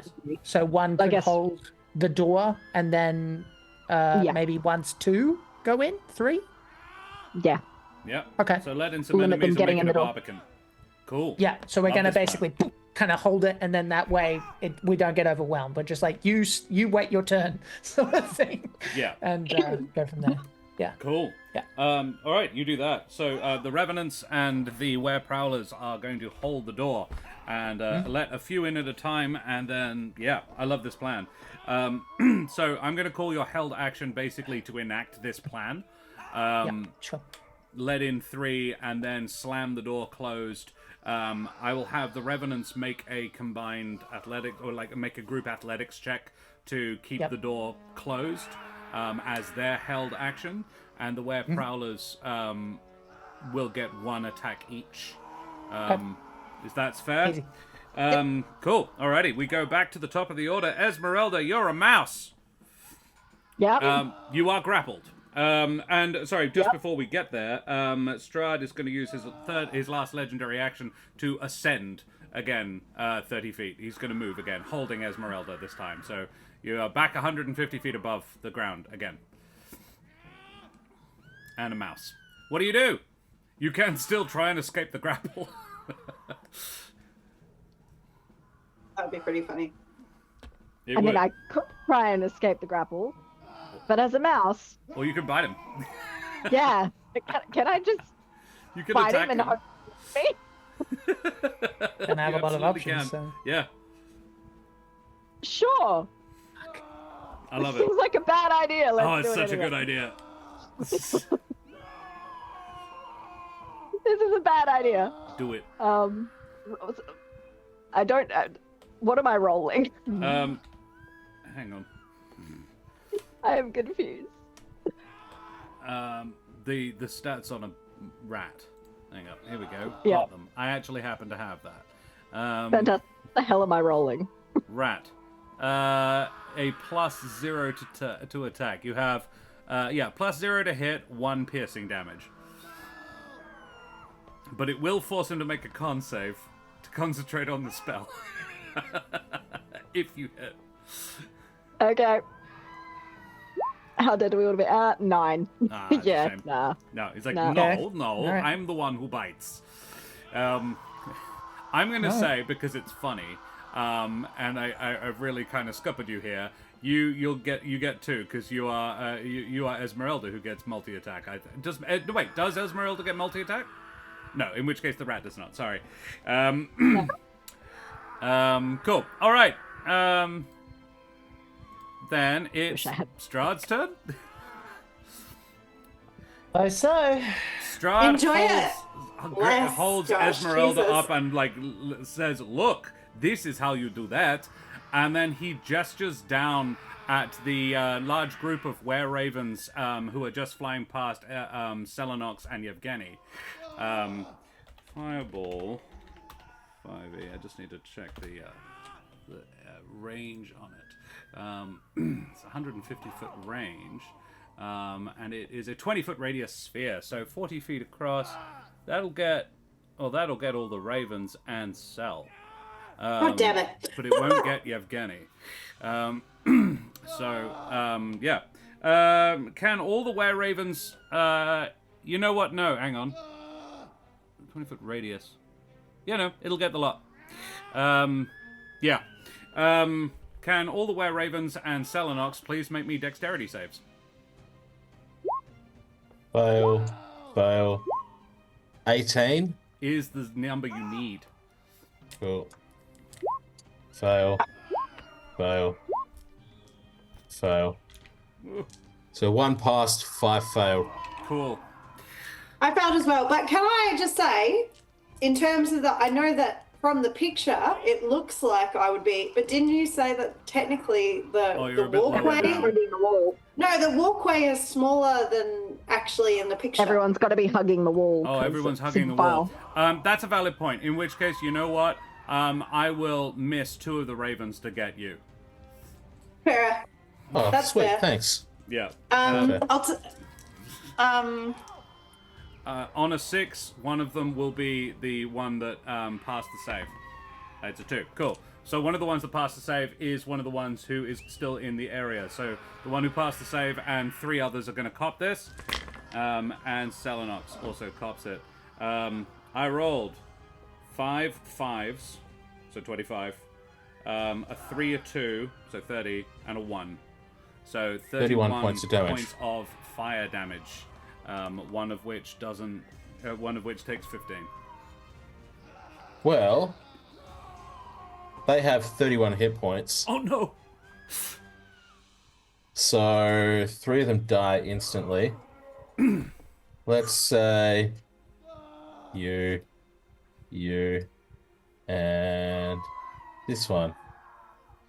Yep. This one here takes 15. Takes the half. Got it. Splendid. And that's his turn. And then a swarm actually kind of rising up from the ashes that are fluttering down as these creatures are burned to cinders and just sort of immolated. As the ash from their plumage sort of drizzles down onto the floor, rising from the floor is a swarm of ember bats. Creatures native to the Humblewood. They are bats, but they have little candles on their heads. That's familiar. Yes. Thought you'd remember. Where's that damn candle in my bag? And yes, they appear near Nevermore, actually. And that is their turn. Yep, cool. Then it's Nevermore's turn. Oh, great. All right. So, Strahd is now 150 feet up Yes. and has Esmeralda in their hands. Yes. So it seems from what I could make out. All right. I will deal with the immediate threat in front of me then. Oh. I will cast... I will cast a firebolt at the. Oh no! I will cast a firebolt, but because I have the soul bolt ability, Yep. I will be changing the damage type to cold damage Yep. or frost or whatever you want to call it. Yep. And I will be casting that at the ember bats. Did that work? Let's see. No, cast. 15, 19 points of frost damage. Woo. All but 3 of the bats just drop to the ground. Yeah, you freeze the vast majority of them. There we go. Yeah. And then I will even just as they are move. forming out of the ash and dust. And then Beautiful. I will just move 1, 2, 3, 4, 5, 6. I'll move 30 feet to the very base of the stairs. Yep. Out of the kind of corridor. Uh-huh. And that's where I will end my turn. Love it. Smoothie. Okay. How far away is he from me? 90 feet. Okay. 35 up. And I kind of want a ruling before I do this. It's a little meta, but I think it's important.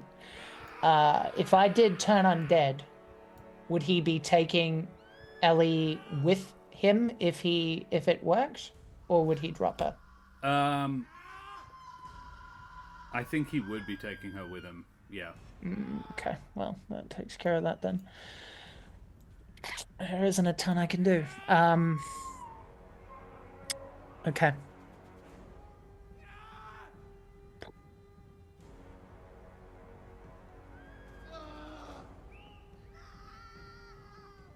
Yeah, I'm gonna go up, and I'm going to do my best to focus on what's in front of me, which is the heart.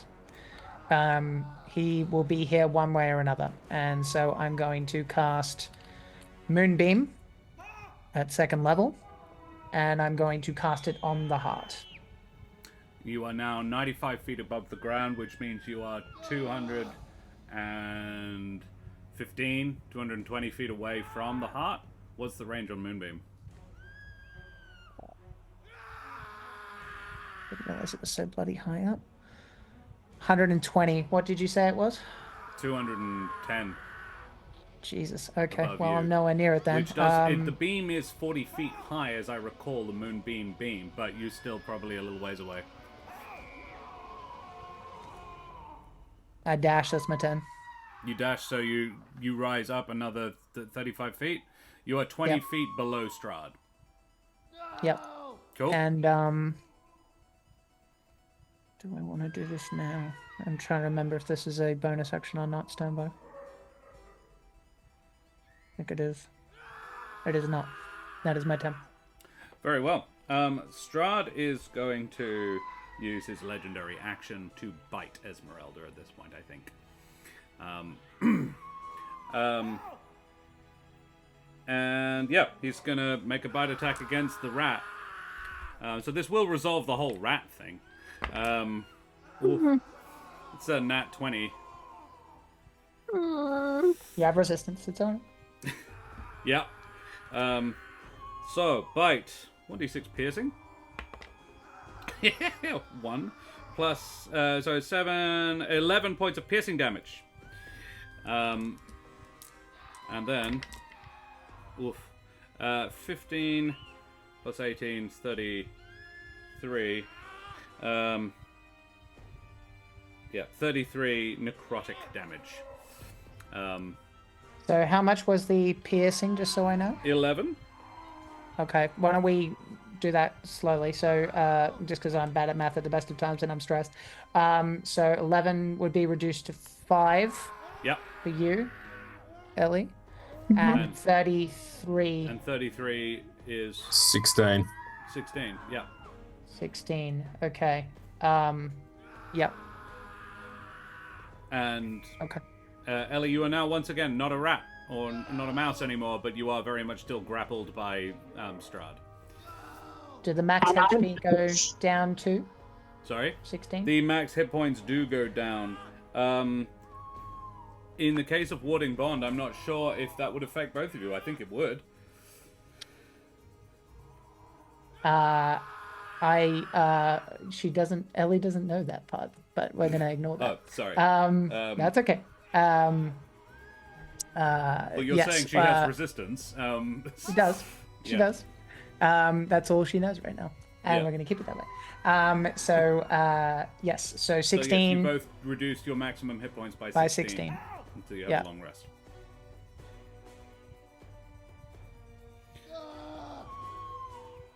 And Strahd heals by that much. Not that it really matters. Cool. Then it's Celinox's turn. Where the wall thing that he's flying on? Where's the connection to the wall? It is it's like about 15 feet behind him, basically at the same level as him. It is moving up the wall, basically just shifting him along it. Kind of, it is part of the wall, but it's sort of in the skin of the building.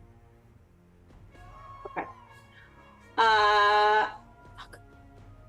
So I am going to keep running upstairs, and as I am running upstairs,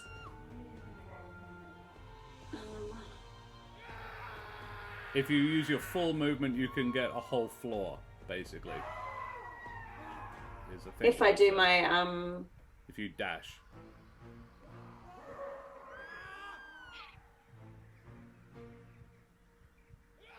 Well, actually, I'm not even sure if that's accurate, given it's the tower is 40 feet across, so it'll be best part of 80 feet around. Yeah, I will say, given the in extremis, if you use your whole action, you can basically do a full rotation.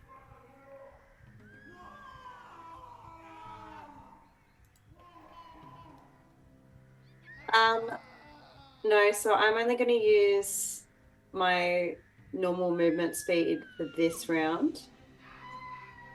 I'm going to use my action. I'm going to activate protection from evil and good. Yeah. And I'm going to call out to the were ravens to try and stay in line with me. To try and keep them in the 30 feet. Yep. Uh, move your movement yeah. to the other side. Yeah. Yep. And in which case Yevgeny is going to come with me as well. Yep. But he... How far below are we? Again, sorry, to So stride. you've gone up another 10. You're 30 feet up at this point. But he went up as well, I think. And so he is 150 feet above the ground. You're 30 feet above the ground, so you're 120 feet away from him. Okay.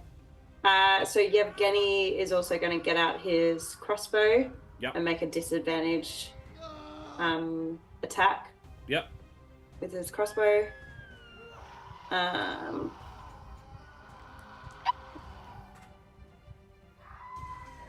So that is 6, so it's not going to hit. No. And that... Oh, actually... I can continue a spell if I wild shape. Can't I? Yes. So good and evil stays. Protection from evil and good is not you doing it anymore. It's there. So, yeah. So But you if I don't need to worry change, about that. That will just If be you on. it's just on. Okay. So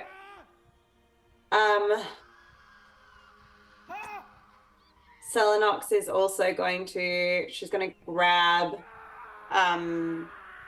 Twig and take a deep breath, and she's going to turn into a wolf. Awesome. And she's like, she looks really unsure about it. It's our first time. Maybe wild shape. Yeah.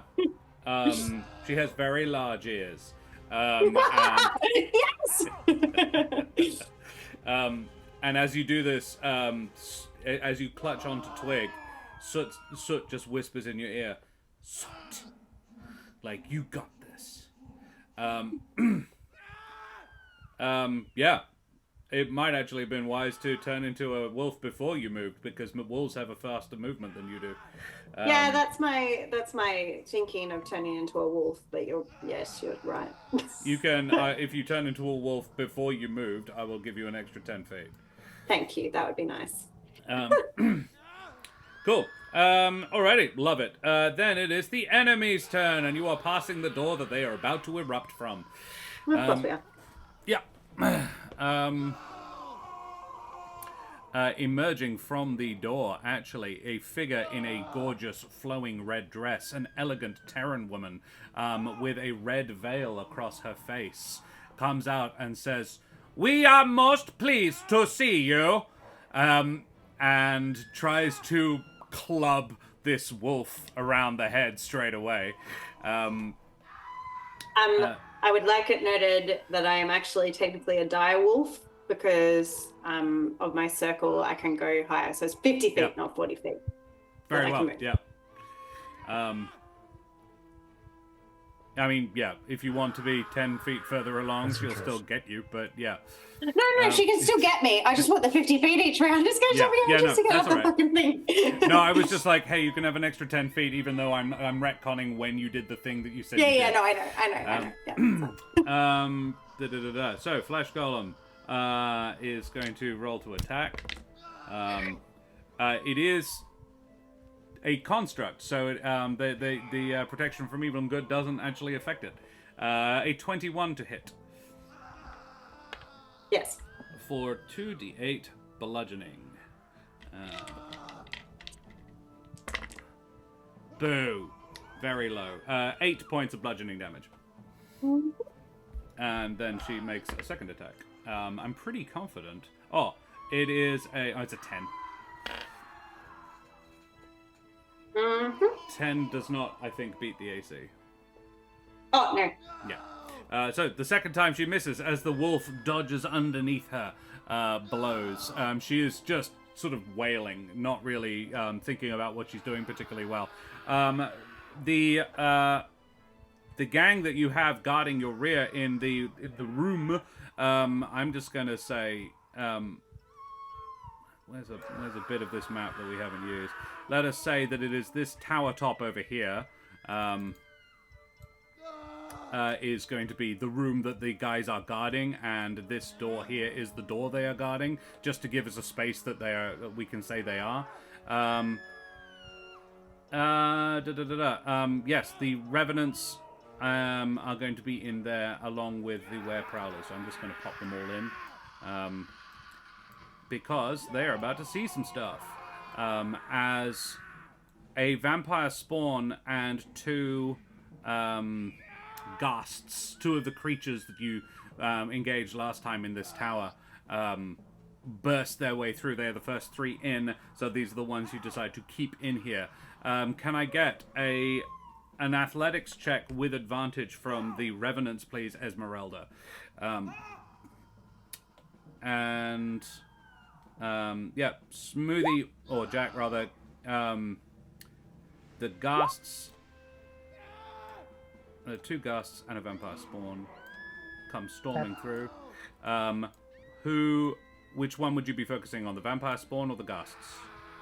Or the vampire spawn, I should think, given Suelica really doesn't like the ones that took her mate away. That is very true. So, yeah, let's have three. Each Were-Prowler gets an attack against the vampire spawn. Yeah. Okay.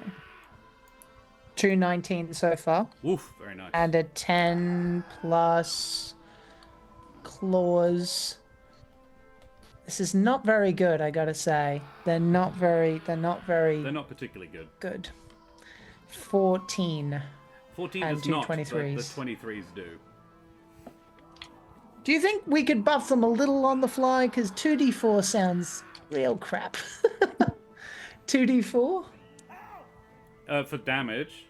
Yeah. What are they using? Are they using their claws? Claws. Yeah. I mean, that is what they are. That's what you fought. This is the stat block I used for them back then, too. Alright. You recruited a whole bunch of allies. Not all of them are any good. Okay. 21 for the Revenants, by the way. Very nice. Yeah, the Revenants managed to hold the door closed. With a 21, one of them will be required to keep the door closed, but the other two will be able to, on their turn, take their actions as normal. So, how much damage are we talking, Jack, against this vampire? 7 and... They have spears, do they not? 8. Yeah. They should have bitten, but it's fine. So 7 and 8 is 15 points of damage. The big benefit, I should think, is that they're actually going to be pretty okay in this fight because they're immune to most shit. Yeah. So the claws aren't going to hurt them at all, I don't think, is the understanding I have. Because it says immunity to things that aren't silvered. Yeah. So it's I don't know if the vampire's attacks are magical or not. That's your Non-magical. call. That's the trick. Non-magical is the trick. But yeah, claws are actually your best bet for dealing damage because 2d4 is better than 1d8. Yeah. Cool. So how much, total damage on that vampire spawn? 15. 1-5. Yep, thank you. 15 points of damage. Takes it down to 67. Very nice. Cool. It will be your turn again soon. Those guys are going to now attack the Prowlers. The two Ghasts will make an attack against the central Prowler. Are their weapons magical? Out of curiosity. They would still do it, is the trick. Oh no, I know, absolutely. yeah. They want them to if that's the case. That's the thing. Because like that'd be the reason to bring them. Yeah. We One can hit tank. and one miss. Right. Can you please make me, for that central one, a Constitution saving throw? Sure. 17. You pass. Yeah. Actually, no. Are these guys undead? Are the Prowlers technically undead? No. No. Okay. Yeah. Well, it doesn't matter because you passed. And then the last, seeing that this didn't really achieve fucking anything, the vampire is going to attack one of the revenants trying to hold the door closed. Actually, no. The vampire would definitely. It wouldn't be. attack. It'd be surrounded. Hey. The vampire would be surrounded by the 3, would it not? I have them Being on the map, angry? and it is next to one of the. One of the revenants. Yeah. There you go. I can't see it. All good. The vampire. Yeah, no, I think actually, yeah, the prowlers attacked it. The vampire's going to attack the prowlers. I'm going to rule the ghasts aren't magical, but the vampire is. Sure, makes sense. So, vampire is going to make a claw attack. 18 to hit, grapples the target, and then it's going to bite the target for a filthy 20 to hit. For 1d6, so 7 piercing damage, and 11 necrotic. So 18 all up. All right. And that one's hit points are reduced by 11, if that matters to you. And the vampire feels 11 better. All right. This would be the central one. Cute. Can you see them on the map? Do you know which ones I'm talking about? They're in the bottom right corner of the map. I can. Yeah. Yeah. Yep, I get it. Alrighty, thank you. That was their turn. So that's what happened in that room. Coming out also onto that balcony would be 2 more ghasts coming along behind Viriska. And Smoothie, looking down, you see a figure that has haunted your nightmares for some time. A grey Vulpin. A haughty-looking grey Vulpin in exotic armor, and he is looking straight up at you. The ghasts are going to attack Yevgeny. Yevgeny! The 4 didn't hit, but I imagine the 18 probably will. 21 to hit Yevgeny, and a 7. This is going to be this will be a bite, I think.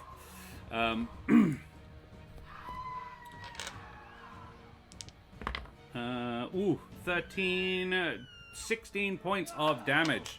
This will be, and can Yevgeny please make me a Constitution saving throw?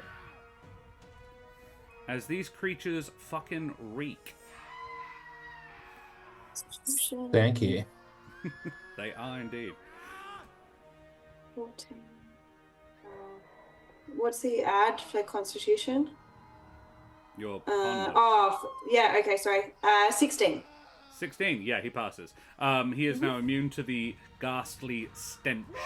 So he cannot be poisoned by smelling these guys, but they do smell real bad. And that's the enemy's turn. That is all the enemies who have arrived so far. Rahadin he had to dash to get there, so he has just arrived. Then it will be the Were-Raven's turn. The Ember Bats. Oh, thank you. The Ember Bats would have actually, yeah, the Ember Bats are definitely going to go for Nevermore.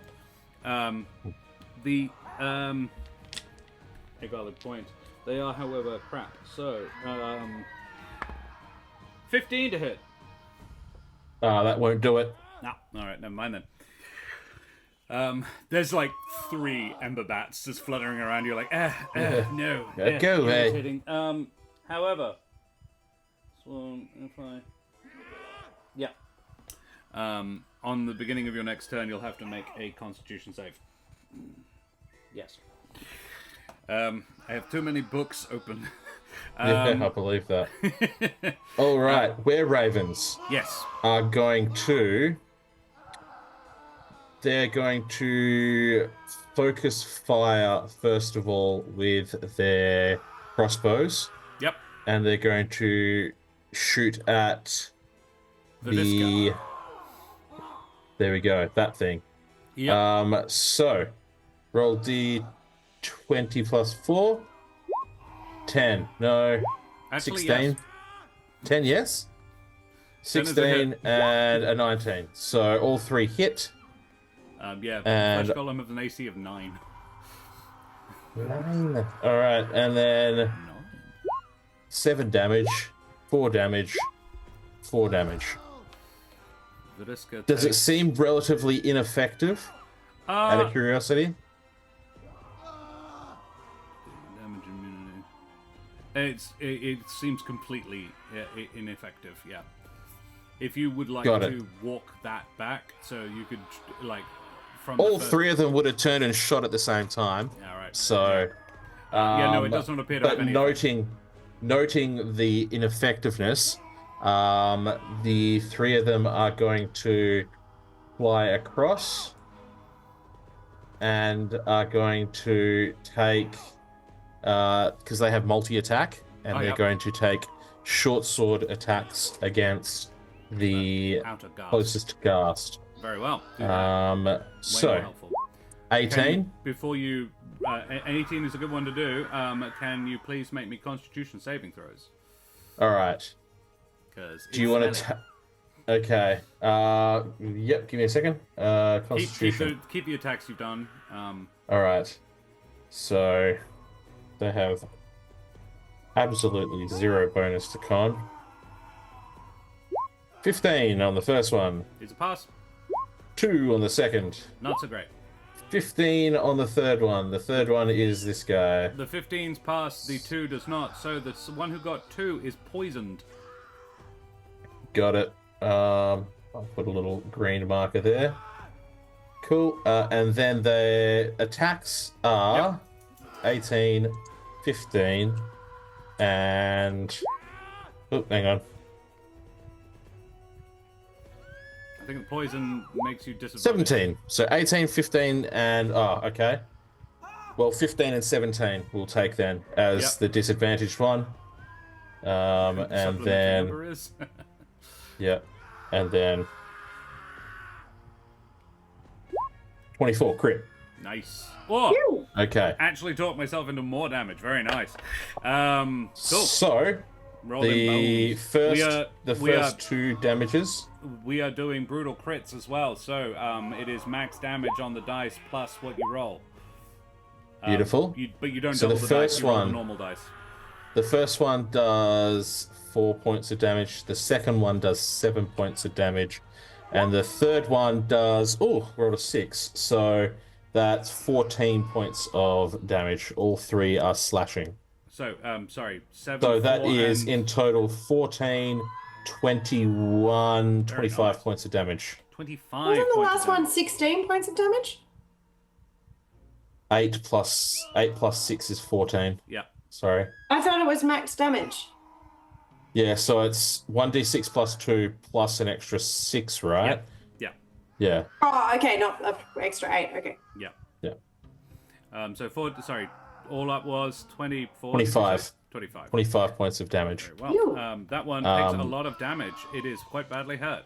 Go where? I want to stress the point that they are lower and attacking and stabbing up. So Oh, they're I like kind it. of... They're not Really like up difficult on... to hit. Like, they're not up at the platform level. They're kind of position themselves so they can stab from afar, as far away as they can get. Yeah. All right. Love it. That is their Awesome. turn. All of these people are within 30 feet of me also, so anything undead has disadvantage attacking them. That is true. A valid Shuckers. point. All right. The Revenants. It is the Revenants' turn. Esmeralda, Ellie. One of them needs to hold the door closed, but the other 2 can help. Wail on that vampire. I can't hear you. I think you may be muted. Yes. There you go. Very much yes. That is exactly what they're going to do. Love it. And they also have multi-attack, so yeah, we're just gonna beat the shit out of them apparently because I don't have swords. Their fists do sword damage, so yeah, just use the Yeah, we'll do that. Okay, let's do this, shall we? We got 2 18s. Is a hit on the vampire spawn. Yep, absolutely. Okie dokie. And let's see, what do we need? 2d6 plus 4.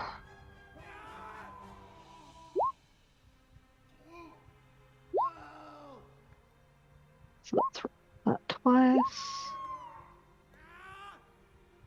Well, that was shit. So that is, first one does 13 points of damage. Yep. And second one does 9.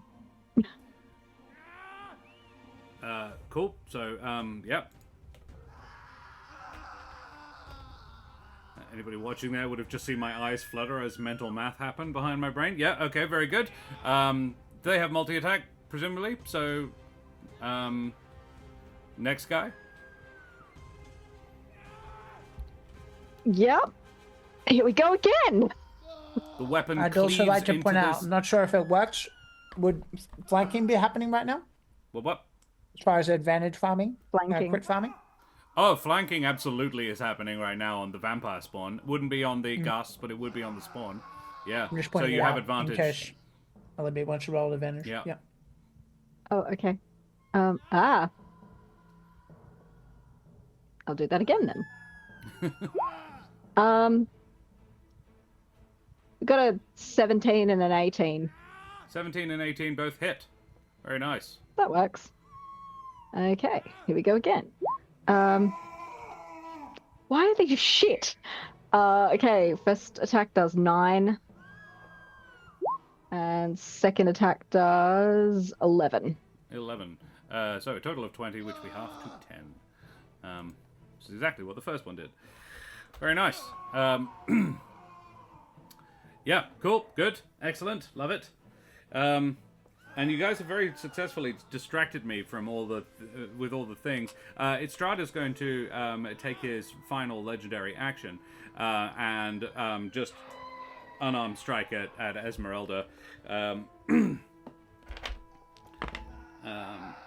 with a 21 to hit.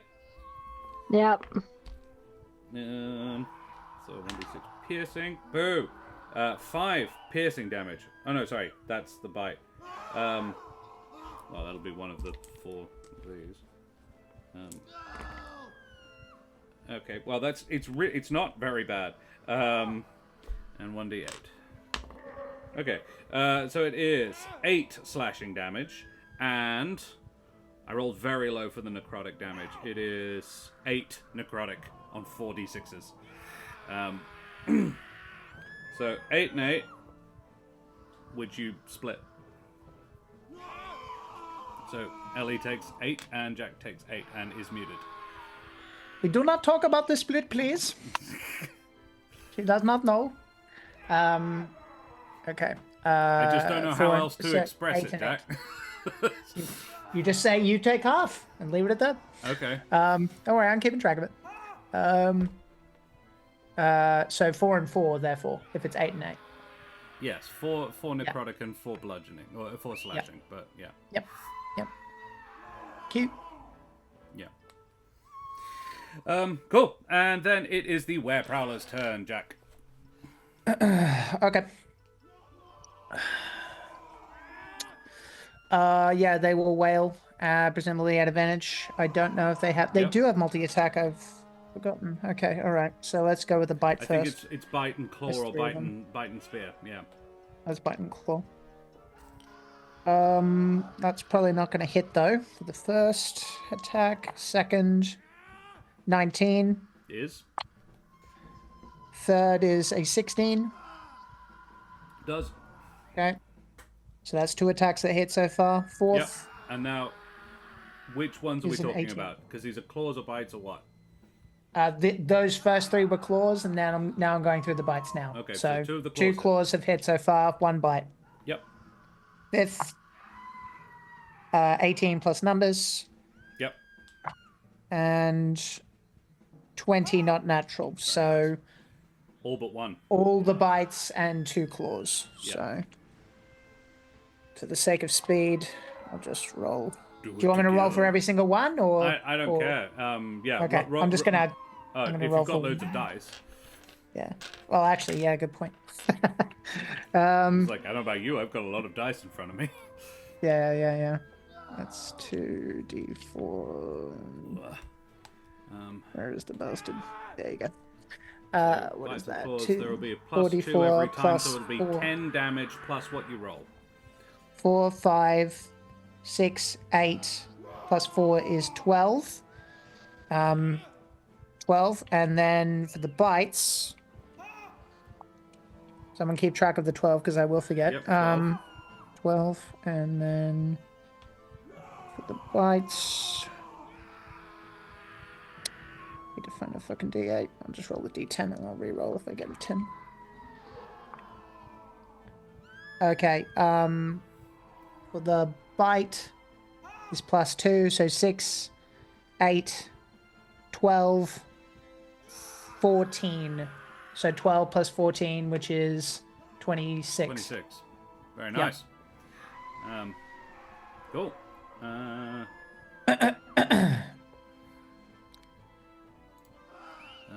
26. Yes, sir. Makes it... oh, lovely. Very nice. Yeah, you just sort of just go ham on him. This is like a feeding frenzy.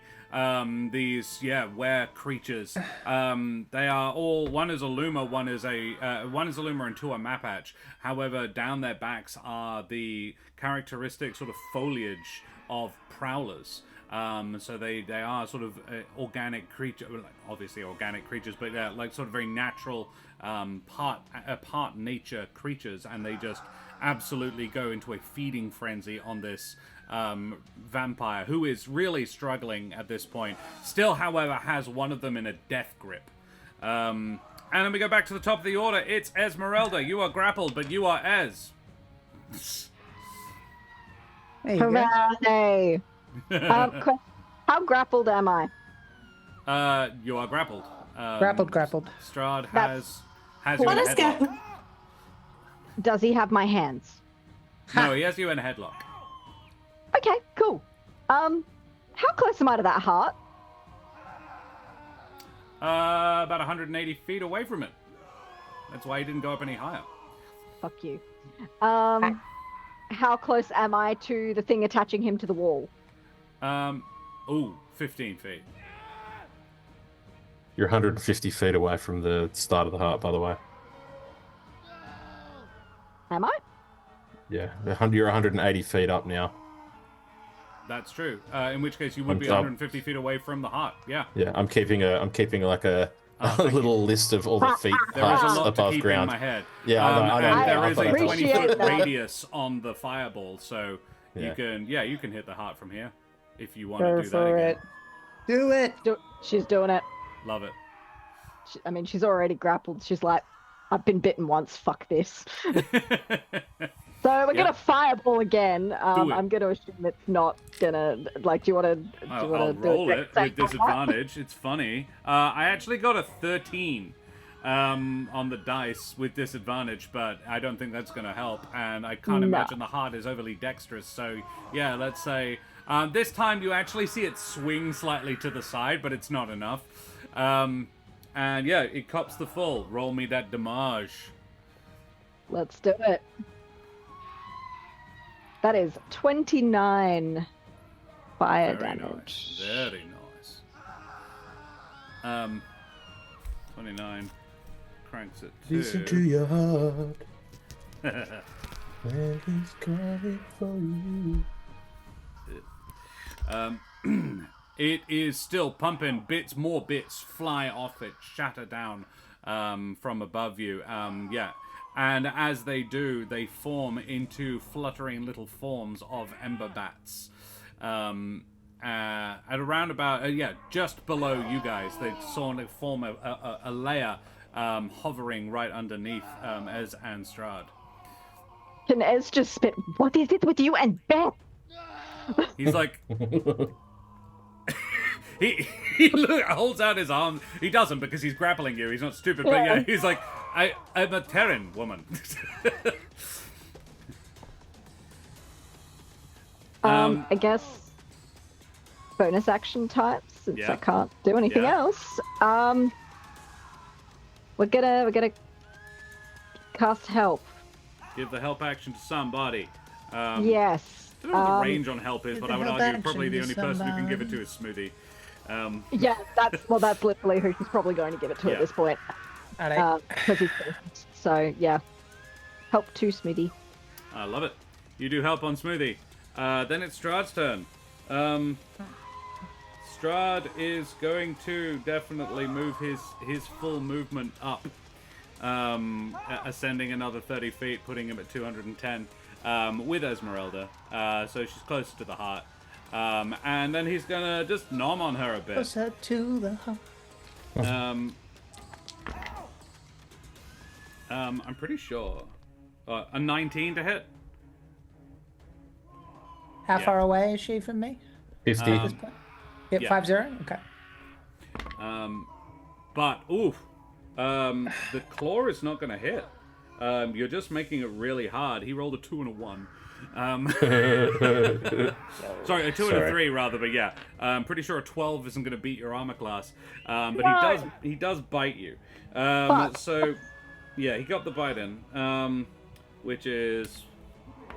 rolling very badly for it, though. 6 points of piercing. And...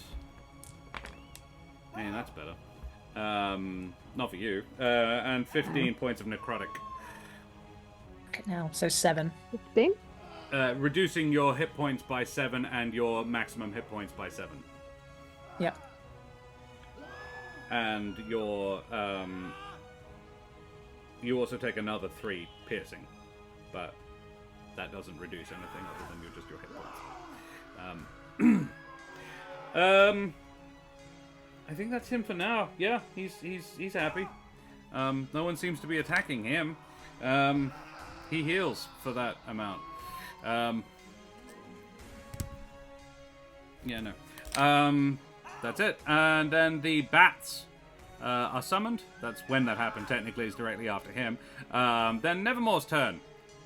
All right, Nevermore is going to do whatever that thing is that you said that he was going to suffer at the start of his turn. Oh, make a con save. Sure. Because you're in the aura of Ember Bats, which means you might be on fire a bit. 14. 14, you pass. You Wonderful. Yeah. All right, I'm going to get away, just run off past them. So I'm going to move 30 feet up the steps. Do you disengage, probably or to are they about... going to incur an No, opportunity? I'm just going to run. How's a 19 to hit you? That does hit. 4. It's very low. Yeah. Also, Use my I new have... D4. You take I have 2. fucking 2 points of damage. 2 piercing damage. Cool. Yep. I have the Armor of Agathis activated at the moment, Amazing. so they take 5 cold damage when they hit me. Yep, which means they die. Cool. And that was temporary hit points as well. So, Yeah. So I'll move up to there, and I'm going to assess the trajectory and realize that if I hit the wall with a certain spell starting with F, right about up here, Yeah. that the positioning of Celinox and Yevgeny is such that I'll be able to just hit the 4 of the enemies. I will So argue if I would argue you would absolutely caught the Raven. The Raven are Raven. down. Oh, that's right. Yeah. Okay. Sure. I purposely if you're very positioned the careful Raven about more. it, yeah, you can get those 4 and Yeah. nobody else. Yeah. Sherlock Holmes equations. Yeah. Yeah. Like, down here, and then I... Yeah. That's very I actually smart. positioned them lower for a different reason, but now it's kind of Worked out. coming back to help Yeah, me. no, that plays. So if you're cool with it, I will cast Fireball up there. I'm not gonna I'm not, tweak. but I'm not gonna tweak the damage. I'm just gonna keep. Fire's probably safe. Yeah, I think I will keep it as Fireball. Just as fire. I might keep those tweakings for later. I'm going to cast it at 3rd level. And it is going to require... Yeah, I don't like that roll, but such is life.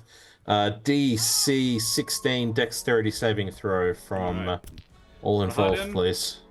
Passes. The flesh golem does not. And the two ghasts, one does, one doesn't. Cool. 22 damage to those that do not pass. 11 damage to those that do. 22 points of damage. Shall not pass. And Harden takes 11. However, that means one of the ghasts is going to die. I'm actually... Got him. Toasted him. Yeah, oh, no, I'll stick with that as well. Cool. Alright. What am I doing? 5. Lovely. Yeah, you got one of the ghasts, and you have also driven the flesh golem into an absolute rage. It hates fire. It's weirdly obsessed with it and hates it. It has an aversion to fire. Bad. Fire Beautiful. bad. Yeah. So that is my turn. Oh, it actually has advantage on the save, but it didn't pass it. Yeah, cool. Love it. That your turn? Yes, that is my turn. Strahd is going to use his legendary action to bite Esmeralda again. Oh my god. For a 19. Yep. 5 and... Oh, sorry. 9 piercing and 13 necrotic. Which you are resistant to. I thought LEB had frozen then, but you were like, Okay, you were so immobile. We're 4 down. piercing and 7 necrotic. Yes. Okay. Jesus. Okay. I am down.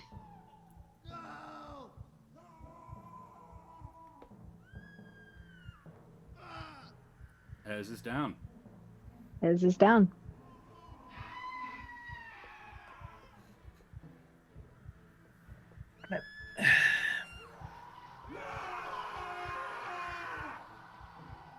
And Is she still flying? Nevermore has, I don't believe, taken any damage sufficient to actually require him to make a con save to concentrate. He did take damage, but I think if it's... I don't know if temps absorb the damage. I would say it's temporary hit points. I didn't really... I don't know. I'm happy to roll if I would you'd like. say in this instance there's probably no need. Yeah. But I don't know if you can fly without being conscious. If you're Even not if- Well, that's conscious, what I I mean, don't like, think is I she- can... Being grappled Floating? anyway, it's moot. Okay. Yeah. Yeah. Well, yeah, I Well, mean, he's holding well- on to her right now. I mean, wouldn't but he you could drop let the go. body? Yeah. Mm-hmm. I don't know.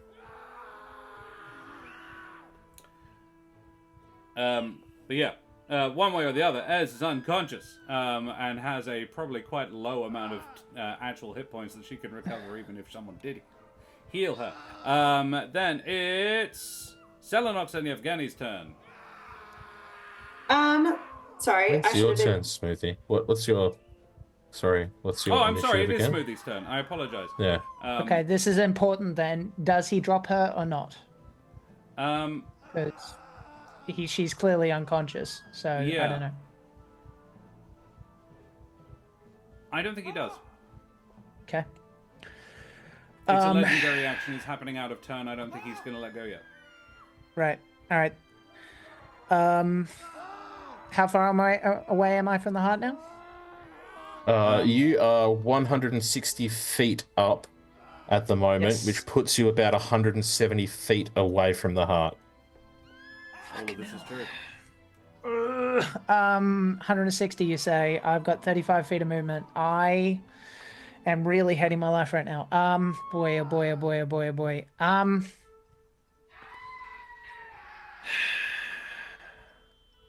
She's not dead. Got a thinking character. Yeah, healing word. Bonus action. That's 6 points of healing to Ez. She is back up. is awake again. I'm going to move up, and then I'm going to use the Twilight Sanctuary to get some temporary hit points up in here. How far is your movement when you're flying? 35. 35, got it. All right. Thank you for keeping track of that, Mitch. Yeah. Easy. This is not the fight I was planning. Yeah. Okay. It's working, but... So I don't think anyone else is near me except for Ez. So And the I'm bats. doing Twilight Sanctuary. I mean allies. Yeah. So Ez and myself get 13 temporary hit points, Love it. and I move up 35. Which puts you pretty That close is my to turn. Strahd, I think. Yeah. Yeah. Then it's Celinox's turn. And Yevgeny. And Yevgeny. Well, it's Yevgeny's turn, actually, technically. Yeah. So my understanding on his stat block is that he can attack twice with his long sword and Yep. again with his short sword. Yes. Yeah, sweet. Hold up. If he's holding Hold both. up. This is the point. You can only get one free weapon interaction per turn. So if he had his longbow out, he can stow his longbow and draw his long sword, but he cannot draw his short sword in the same turn and then use it. So then in that case, he's going to only use his long sword with two hands. Two-handed. So he gets his Yep. But on his extra next damage turn, there. he can draw his short sword. Yeah, that's fine. So that is. Oh! Crit! Nice. So 25 with a crit to hit. Yes, Um, Yevgeny. And the next one is 22 to hit. Well, do you want to roll the damage first? This thing. Oh, yeah, I probably should. I'm keeping the 22 though, thank you. Yeah, that's it. Roll the damage for both. I think you will need it. Okay, so he's Two-handed, got... so it's d10s. Yeah. So the crit is 10 plus what you roll. So 18 for the crit. Yep. Nice. And then... I only got 1 on the next one. Oh, no. So 4 for the next one. So 22 in... Okay, it's still up, but it's not healthy. Yeah. And I should have been paying more attention, but which one did the were-ravens attack with their bows? Was that the golem or the other guy? It was the golem. Yeah. And the other guy in front of me, what is he? Or That's who is Ru- he? I don't know if Cell has any Do I know? strong idea. I don't think you've seen him. He is Rahadin. Smoothie has a pretty I've seen him powerful in aversion to town. him. Yeah. We ran away from him. We did, from, yes. Into the potion I shop. think you were aware that he is Strahd's Chamberlain and a really, really nasty piece of work. Okay, but he's not a vampire. No, he's not. Okay, great. I'm gonna attack him then. So I would argue, given the same logic that you said you can't, that you were further apart, you can't get past Veriska to attack Rahadin. oh, sorry. I thought Veriska was the one who was the pretty dressed one. Yes. Is the one next to me? Rahadin is a bloke. Oh, No, I the one thought that's next to Rahadin you is Veriska. and Rahadin is the one in the cloak. Yes. Right. Yeah. Okay. Oh, sorry. The pictures. The picture is I've used for Rahadin is a vampire woman who is wearing a red dress, which might not be helpful at all. No, sorry. That's why I thought that Okay, was no, sorry. the one. The flesh golem, the thing that is this horrible monstrosity that's directly in front of you, that's the one who's actually wearing the red dress. I just don't have Rahadin's picture saved in Roll20. So I am Celinox would be aware that piercing damage, I'm not going to be able to do anything with my attack on her. Can I instead try and It is panicking grab... as well, very clearly terrified. It is she is with the fire. She is very, very upset by it. So can I try instead to grab her and shove her off the edge? Yes. So it's still if you want, I'll still do it as an attack, or a bonus action shove, whatever you prefer, for a strength check. Yeah. Do you want me to just do it as an attack? It is a shove, so it's an athletics check. So it's your strength bonus plus your proficiency, and I believe you are proficient with athletics. So yeah. Could I? It is the wolf's strength, not yours. Yeah, no, I know. I'm looking at the wolf stat sheet. Could I do the bite attack to give myself advantage? So No, not if you're as wanting a. to shove, that's what you're doing. Shoving is an athletics check, not an Yeah, attack. no, that's fine. Yeah, no, that's fine. I was just going to try and bite her and like use that to leverage her off, but that's fine. Does the bite give you a grapple at all? It must succeed on a DC 13 strength saving throw or be knocked prone. Not grappled though. I will let you use the bite to knock her off if you're not trying to do damage. Yeah, because of that. If it's a knock prone situation, yep. Guess what I rolled? What did you roll? Is it a 1 or a 20? 20! Very nice. So what is your modifier? 5. Wow. The For wolf, strength or for bite? the wolf's strength modifier. The wolf strength 3. 23. 3. Because a nat 20 is not a natural success on an ability check. No. But she only managed a 20 to resist it. So yes, you Ooh, throw that's her, you not yeet her down. She falls quite a ways, but she is immune to falling damage, so she just lands. God damn it. Well, she's Of immune course she to is. all damage that is not that's just physical. But she's out of my way now. She lands, near Nevermore. Fantastic. Sorry, Nevermore. If that was a bonus action shove, Yeah. can I then bite the other guy? You're going to try for Rahadin? Sure. Yeah. Probably not. 15 to hit. No, I don't think so. No. Okay. Actually, am I within 5 feet of an ally? No. Damn it. Are you looking for pack tactics? No, you aren't. Can I move around the other side to it and then No, I think I'll do that for next me, time. For me, That's firstly, remember that this is a very narrow walkway, so you can't sort of Yeah. scooch around. No, That's no, why I you can't. threw her Yeah, off in yeah. the first place. Yeah, okay, but I got to him. Cool. Yeah. Oh, good. So I missed. So I'm done now. And you're Very being well. instant. Then it's Rahadin's turn and all the enemies. Rahadin is going to attack you back. He's quite That's fair. upset. He doesn't like that at all. That's fair. He is going to attack you 3 times, probably. Yeah. Sorry, but can I quickly interrupt because I just realized something? The healing word I wouldn't have done because Death Ward would have activated when LEB woke up. I did wonder. And the reason I mentioned that is because I want to cast Spiritual Weapon instead, please. Okay, sure. Because that's a bonus action as well.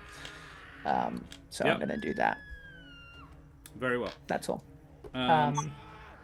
But you take back 6, LEB. You're on 1. Whatever it is on 1. Oh, plus your Plus temps. the temps. But yeah. Yeah. Cool. And Death Ward is down. Is Rodin, is he a fiend or an undead or an Nope. aberration? He's a humanoid. Nope. Okay, no worries.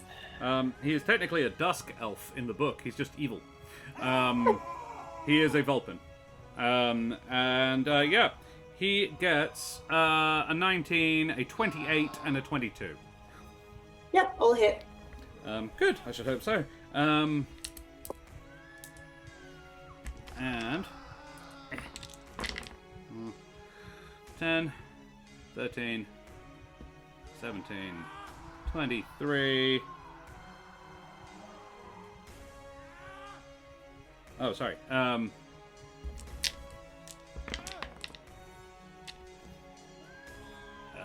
is 13 plus 18. 13 plus 18 is 31 points of damage. Celinox is gonna... Wolf Celinox is gonna like pained howl and then turn back into Celinox. he just hacks away at you with this. He pulls out a scimitar, and he is just going to hack away at you. Just lays into you a bunch. Cool. That is his turn. Then we have the Ghast. The remaining Ghast that is fighting Yevgeny he can't attack the were-ravens because they're kind of out of reach, so he's going to have to attack Yevgeny. Is he undead? He is, yes. Okay, so he gets disadvantage. Yeah. Which is good because I just crit. So Have a the Ghast would disadvantage. get an 11 to hit Yevgeny. No. All right then. No. That's that one. Then. No. Then this is probably not ideal, but a vampire spawn does appear behind Rahadin. It is the last one of that group coming out that door. And it can't do anything. Oh, no, wait, yeah, it can. It can spider climb. So it goes out and climbs down the wall a bit and is going to attack one of the were-ravens.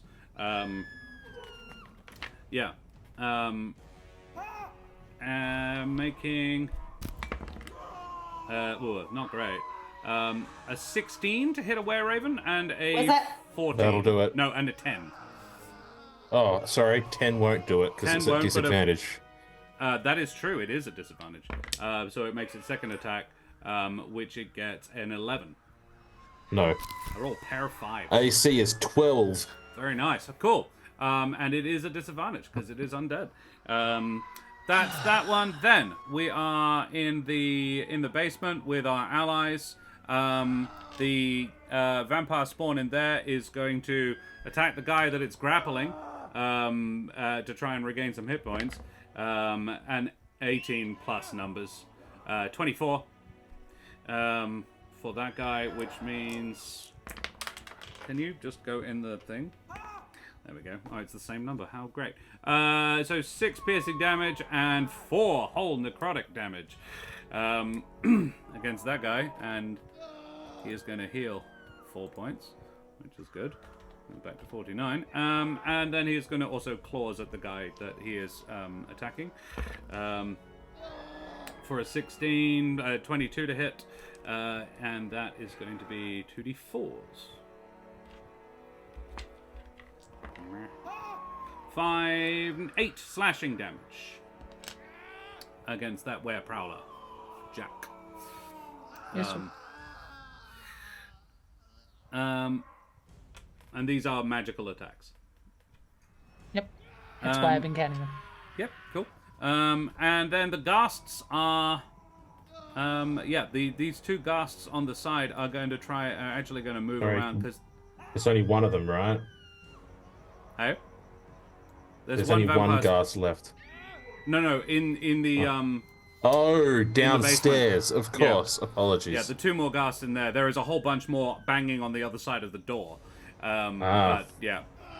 The bulk of Someone's them are coming holding through the here. door. Hold the door. So these ghasts are actually trying to get the revenants away from the door, and they're going to attack the revenants because they can't.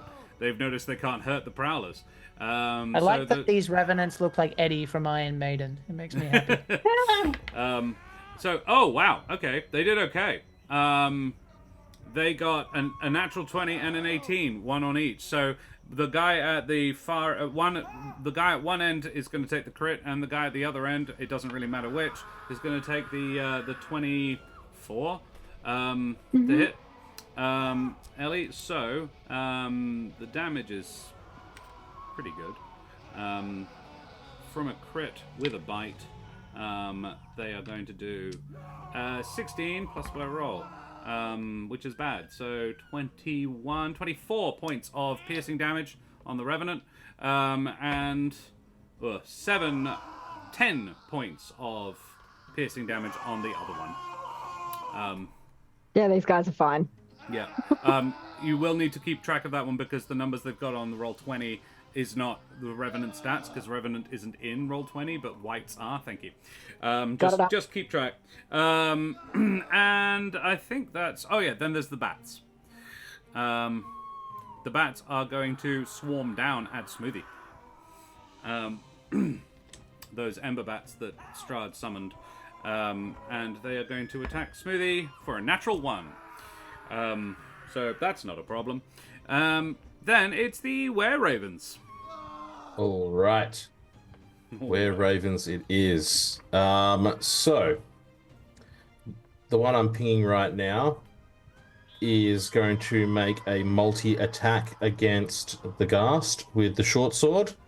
Yep. So, first one definitely misses. Second one, 16 against the Ghast. A Ghast's AC is lower than that. Beautiful. It is going to take 6 points of slashing damage. How do you do this? It's going to flap its wings with like this massive beat and then just come in with an overhand strike straight through the head. Love it. Ghast goes down. So that's its second attack, and then it's going to drop from where it is kind of at the moment and kind of grab the lip of the stair and hide itself under the stair. Just remembering the attacks from above, it's trying to give itself a little bit of shielding. Yep. This one here is going to take 2 attacks with the short sword at the vampire spawn. 22 and a 19.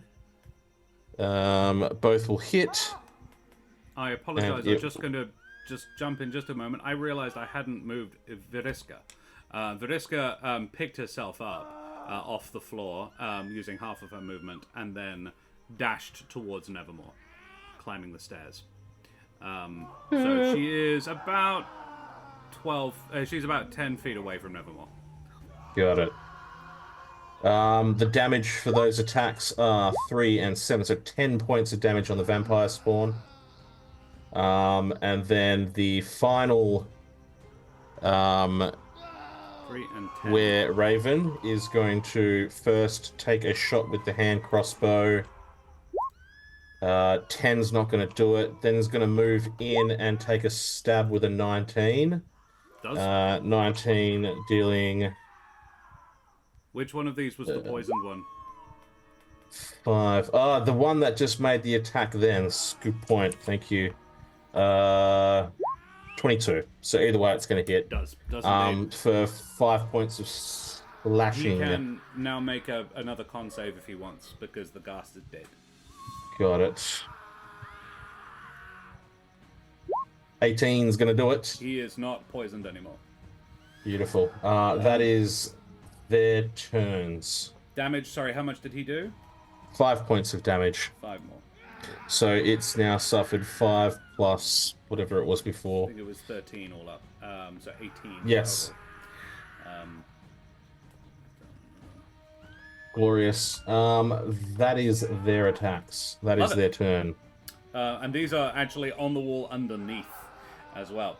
Yeah. Sweet. Then it is the Revenants and the Prowlers. The Revenants first. And go over to that part of the map. Revenants first. Ellie, what are we doing? Fighting him again. Woo. Yeah, let's do that. Because one of them's holding the door, so they can't really. One of them is holding. Much. The middle one is holding the door, but the 2 outer ones are doing the fighting. Going for the vampire. Yeah, let's stick with that target. It is. You still have advantage, so you can make all of these attacks with advantage. Okay, just let me figure how this is doing a thing. Okay. So that was an Vampire regenerated. 11. Forgot. Oh, It does. Don't worry. It's fine. It just hasn't so taken did the radiant damage. Revenants. No, but it's so did the. Amazing. Yeah, they get. Let me just figure that out. 10 hit points at the start of its turn. Yep. So, almost they're pretty much back to full health. Cool. One of them probably is. The other one. One of them is. A little is, ways off. yeah. Yeah, one of them's back to normal. And These the other guys one's just very have close. keep hitting each other. Stop hitting yourself. Stop hitting yourself. And they keep healing. Yeah. But yeah, I'm thinking, I was hit like, the I could have vampire. just given everybody one Revenant, 2 Were-Ravens, and 1 Prowler, but it seemed more sensible to separate them into groups for stat blocks. Rather than just giving Ellie, hey, you get the good ones. I need the revenants to go and do something Yeah, soon. we Like, do. Yeah. I need them to get away from the door. But yeah, we have an 11 and a 15. Do either of those hit? The 15 does, and 11 does Okay. not. Okie So Is that with let me advantage? just yes. Wow. Yeah. Not All right. rolling so great It's okay. over there. Okay. Da-da-da-da-da. Oh wait, no. I forgot to add the +7 on that. The 11 would hit That's if an it's with a 18. +7. Yeah, that's Yeah. much better. Yeah, okay. That makes more sense. Yeah. So yeah, 2 hits. I was like, Hooray. wow, you rolled real bad. Oh, I got a 3 at one Yeah. point. I was like, yeah, that's not hitting anything. Okay. 6 + 4. I'm just rolling for the were prowlers ahead of time for the Oh, I sake of love it, speed. Jack. Sounds great. Thank you. The AC is 15 on the vampire spawn. Okay. Okay, so that 3 is hits. a 10 and an 11. Damage. Yeah. 10 and 11 damage. That's the first attack, because they do have multi-attack. Oh, sure. Yeah. The 2 So- of them attack first. I thought you were just doing one guy and then the other. But yeah. Either way. 10 and 11 means... So do I need to reroll the other 2 with advantage? No, it's all good. And I'll just do the other.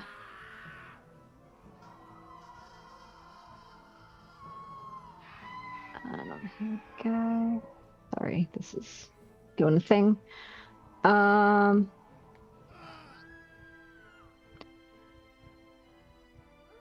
Yeah, all up, that's 11, 15. It's the Okay. second one. To hit? Or have you rolled the hits and now you're just doing the damage? Oh, that was the second lot of damage. Okay. Oh, yeah. Second Total guy. 11. I think. Yeah, sorry. My rolling is being a bit weird. It's rolling it to myself, but not to everyone else. Oh, okay. Cool. Very well. Total, done, happy? All attacks from Revenants? Yeah. Have we killed anybody yet? You have not. You've kind of got it back down to last turn's the level of hit points he was on before he had his turn. All right, it's and then the Were-Prowlers. Okay, so they all hit and 2 were crits. So Nice. they were both bites. So this is +2, +2, +2, +2. So +2, 4, 6, 8 so far. This is without crits. So this is +8. 22 + 8 is 30. And then we're doing the crits. So this is 30, 2d8. Yep. The 16, so Plus 46. 2 plus 2 is 4 plus 16. Okay. So 30 so far. Let's just, yeah. So 9 plus 8 plus 8. So 16 plus 9. I'm bad at math. 25. 25. So 30 plus 25 plus 2 plus 2, 59, which is 59, I think. which we then half. Which takes her down to 14 points of damage. Oh my. Okay. Still up. Yeah, Vampires yeah. are tough. Yep. Alrighty, that goes, and that is all the Prowlers. Very nice. And we go back to the top of the order. But before we do that, Strahd is going to use his last legendary action to slit Ez's throat. Make a melee attack against Ez. That is a lot. It's 20 plus, so more than enough. Which means this is not a bite. This is just a slash. So let's see how low I can roll. Well, That's a good start. That's a 1 on the D8. So 5 slashing damage plus... It's the unarmed strike. Ooh, it's very low. It is 6, 12 points of necrotic. That's less than the temp, yeah. So it doesn't go past the temp, which How many temps were there? I think 13. Because Plus You're one. muted, Ellie. it's 12 plus 5 is 17. Oh, Points then of she's damage. down. Yeah. And I think we'll leave it there. At the top of the order. You said he's going to use his last legendary action Of so the turn. fucking He much gets- tonight. No, I know it's a Of the turn, but round. yeah, no, I get that. But it was just like, I'm going to use the last legendary. Oh, thank God! And then I'm going to use the last. Fuck's sake! And he gets 3 every turn. Yeah, of this round. Thanks. Yeah. Playing whack-a-mole with you all. Oh boy. As a point, actually. It's because he knows if she hits the heart again, like, that's Well, done. there is that. Jack, does the ring still work once she's passed out once? It works until I go down. In which I mean, case, it works. you do yeah, 'cause split I think that it's just- damage, I think so it you just do works. need to take the half That's of that. true. So 15 is 7, so she'd still be up. Yeah. I'm still up. Yep. Whew. But what's the necrotic? Because, well, No, if this it's isn't- 7, it wouldn't go past the temp, so I guess we don't get reduced that way. That's it what we've done in doesn't. the This past. is an unarmed attack, not a bite, so it wouldn't be reducing the temps the Okay. max anyway. All right. Yeah. Cool. Alrighty. Well, we will pause the fight there, guys, because I think it is about coming to a middle, and be back to this next week. Things went in an interesting direction. I don't actually think they're going particularly badly. Ez isn't doing so great, but everybody else seems to be handling themselves pretty well. It's just you're rather spread out. So, I guys. think that in the end, that kind of worked well for us because, Oh yeah. like, This is yeah, like, this is way there's like multiple levels of battle. the way rather I than everyone. anticipated this working. If you guys can sort of use your allies to hold his allies off and manage to gang up on Strahd, this could work. It's just at the moment it's not particularly, but it's not necessarily a problem. Yeah, we will do what we'd like to do now. We were going to do a little fast. I think we do because this one has been very heavy on the combat. We'll do Yeah, a don't have fast. much. Sorry. Nothing. It's fine. Do a quick round of favorite moments. So pick your two favorite moments for the people around the table, and we will just go around in a circle and decide who we are going to talk about first. Ro, would you like to tell us your two favorite moments from the session? I enjoyed the Mitch law jump drop early on, having the conversation about with his friend in his head. Yeah. Let's turn the screaming off.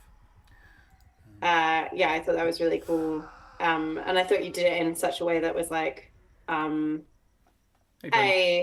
like respecting the fact that everyone at the table can deal with the fact that we might know something that we don't actually know. But B, phrasing it in a kind of interesting way, because even then you were still being quite cagey about what you were talking about. So it was an interesting conversation to listen to. Yeah. Look, I feel like Nevermore was in a position where there was a lot of people around that he doesn't know what they're capable of, and so he doesn't really want to speak too loud, even in his own head.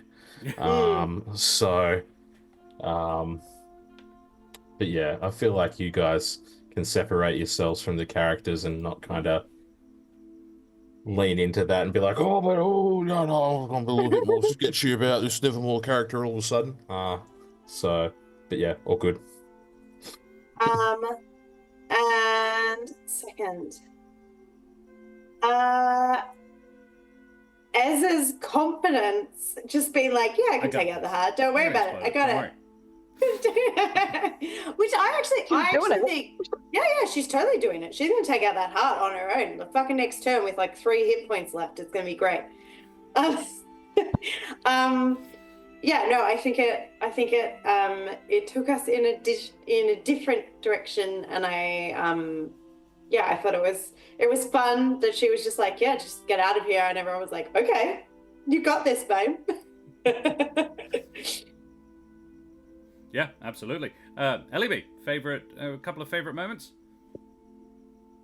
I mean, Smoothie with the ring, because that's coming really in clutch right now, and I'm loving it. It's Didn't know it would be. I'm not dead yet. Not She ain't dead dead yet. And just the fact that, you know, I've completely derailed your your plan for today.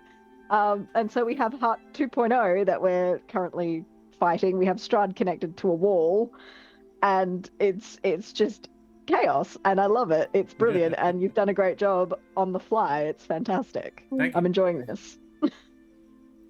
Yeah, this one is very much like okay, I know how everything works. How does it respond to this particular turn of events? Poorly. All right, I think, yeah. Yeah, basically Strahd began reacting when you loudly said, all right, I'm going to blow that heart up, and started flying up towards it. He's like, oh, fuck. You're definitely doing something he doesn't want you to do. Yeah. Jack, a couple of favorite moments? I set fire to the rain. That was funny. And for the amount of stat blocks that you have, the speed is impressive. So that is hard to do. Thank you very much. Mitch? Alrighty.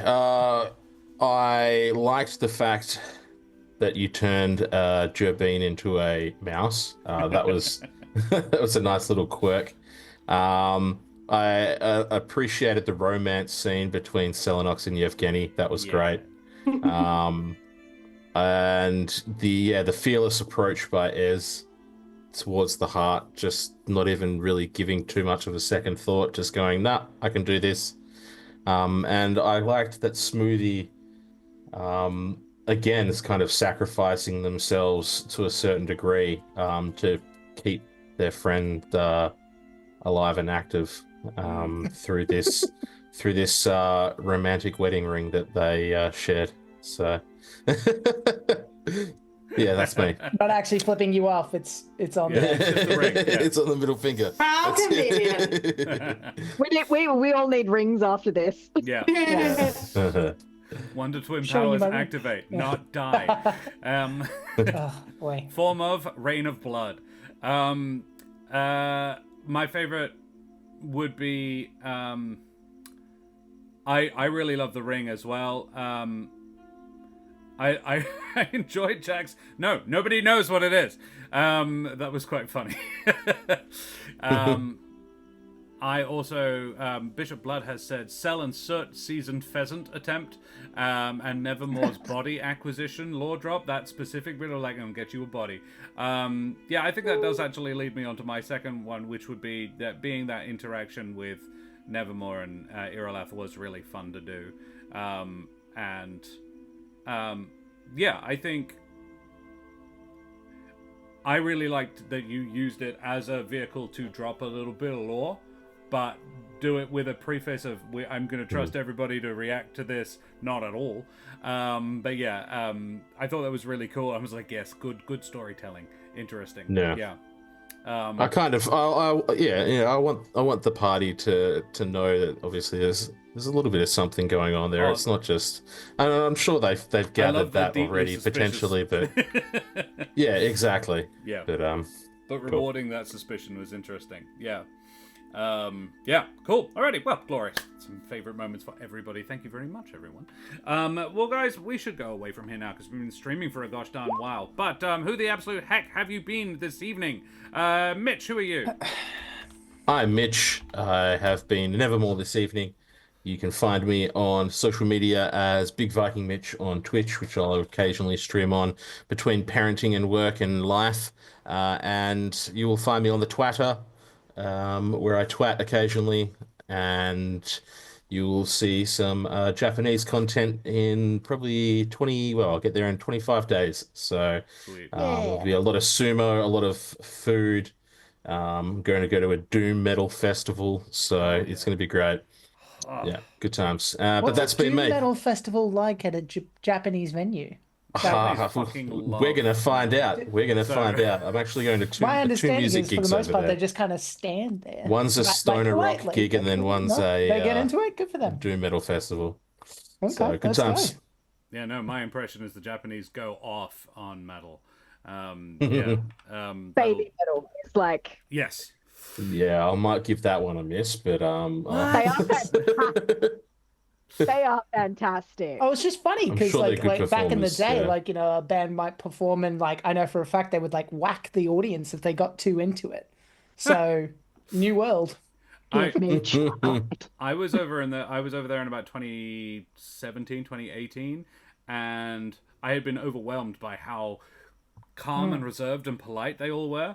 But the hotel I was in was next to a baseball stadium, and my room was about 40 floors up, so I could see in, and I was like, I have never heard a group of Japanese people make that much noise. Holy shit. They have just very specific places where they're allowed to make fuck tons of noise. Yeah. Okay. And they just let loose. I was like, wow, okay, now I know. Now I'm learning. I was like, and Yes. I have a flu and I really need to sleep, but this is hilarious. The to watch. slingshot being pulled back far enough and Yeah. then just let go. Jack, who the heck are you? Hi guys, my name is Jack Squarepeg. You can find me on the same name on Twitch and YouTube. I also do a podcast called The Play Den, where the last episode we did was about vampires, and we made a vampire stat block just for you. You can check it all out on the Play Den podcast. This coming Thursday, we're going to be streaming a new game on the channel called Achtung Cthulhu, where we are fighting against the Nazis. It's very Hellboy. It's very Hellboy-esque. So if you like Hellboy, it's pretty much Hellboy. Right when they adopted him, you know, like we're a bunch of Allied soldiers. There's Hellboy. Yeah. It's literally that. Like, it's like there's eldritch shit going on, and we know it exists, and we're going to stop the Nazis from Do using they it have for a baby evil demon shit. with them? Do they have No, a but they Hellboy? do have But a German in all Shepherd of them. named Crook. Amazing. Yeah, Yes, that'll do. run by a pre-generated Aussie character that I'm looking forward to running. Fantastic. She has a boomerang. It's great. Of course she does. It would Yes. be not offensive if it wouldn't. And a surely a knife of some description. Just So many whatever knives. happens. This is a knife, exactly. It has to be in there somewhere. And it's actually a spoon. Precisely. Ellie, who the heck are you? Nice. Yes, Fantastic. it's me, Ellie B. I've been as the meat shield tonight. Apparently, yeah. You've done well to stay up. Yeah. You've been Strauss We're chew doing toy. something. Yum, yum, Yeah. yum, yum, yum. Yeah, it's great. Yeah, I'm usually here. Otherwise, I'm eventually going to be on Jack Squarepeg's channel when that comes up. And Happening. if I'm not there, I'm on my channel where I talk about cybersecurity and Japanese history because that's a thing I do. I love it. Ro, who the heck are you? Hi, I'm Roro. And despite the name, I have little to nothing to do with boating. However, I Wait, do have a boat fact for you tonight. Yes, It's Shanahan, time I'm for the glad birth you fact. scheduled in on time. So, during World War II, the Dutch, Lots of boats here. Okay, the yeah. Dutch, The So the Dutch. Dutch had some warships. Sure. To prevent capture, Mm-hmm. a Dutch warship disguised itself as a tropical island. What? And I it love works so well that it was the only ship in its class that survived.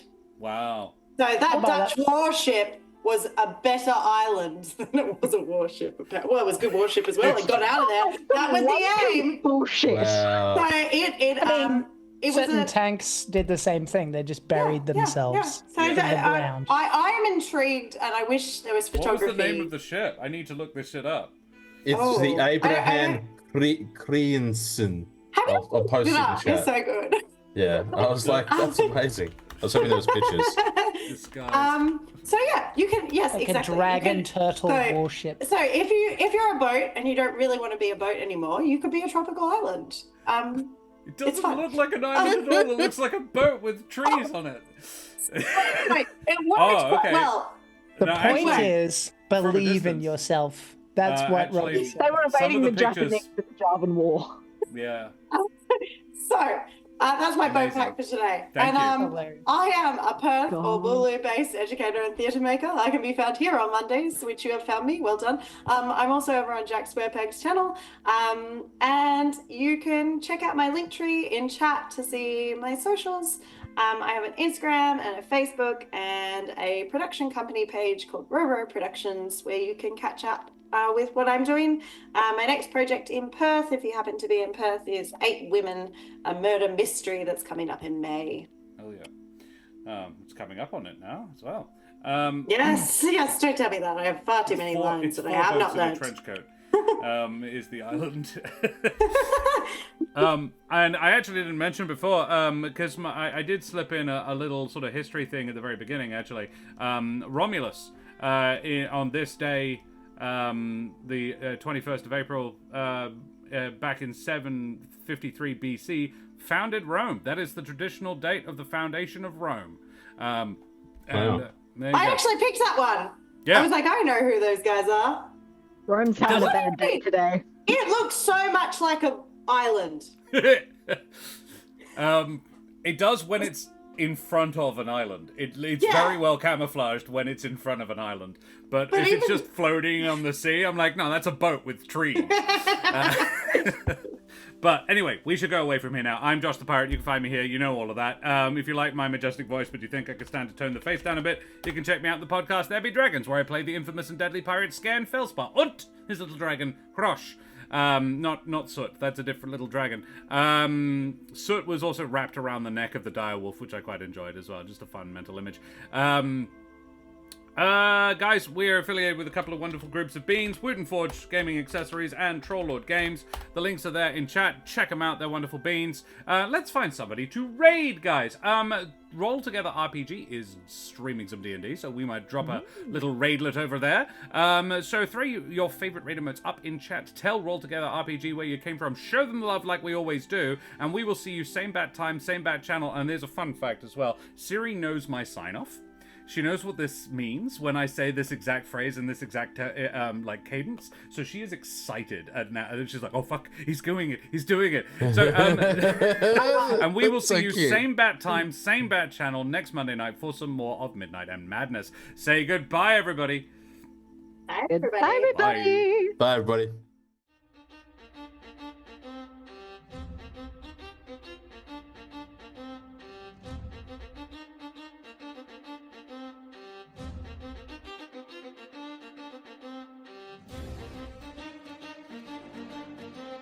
Whee!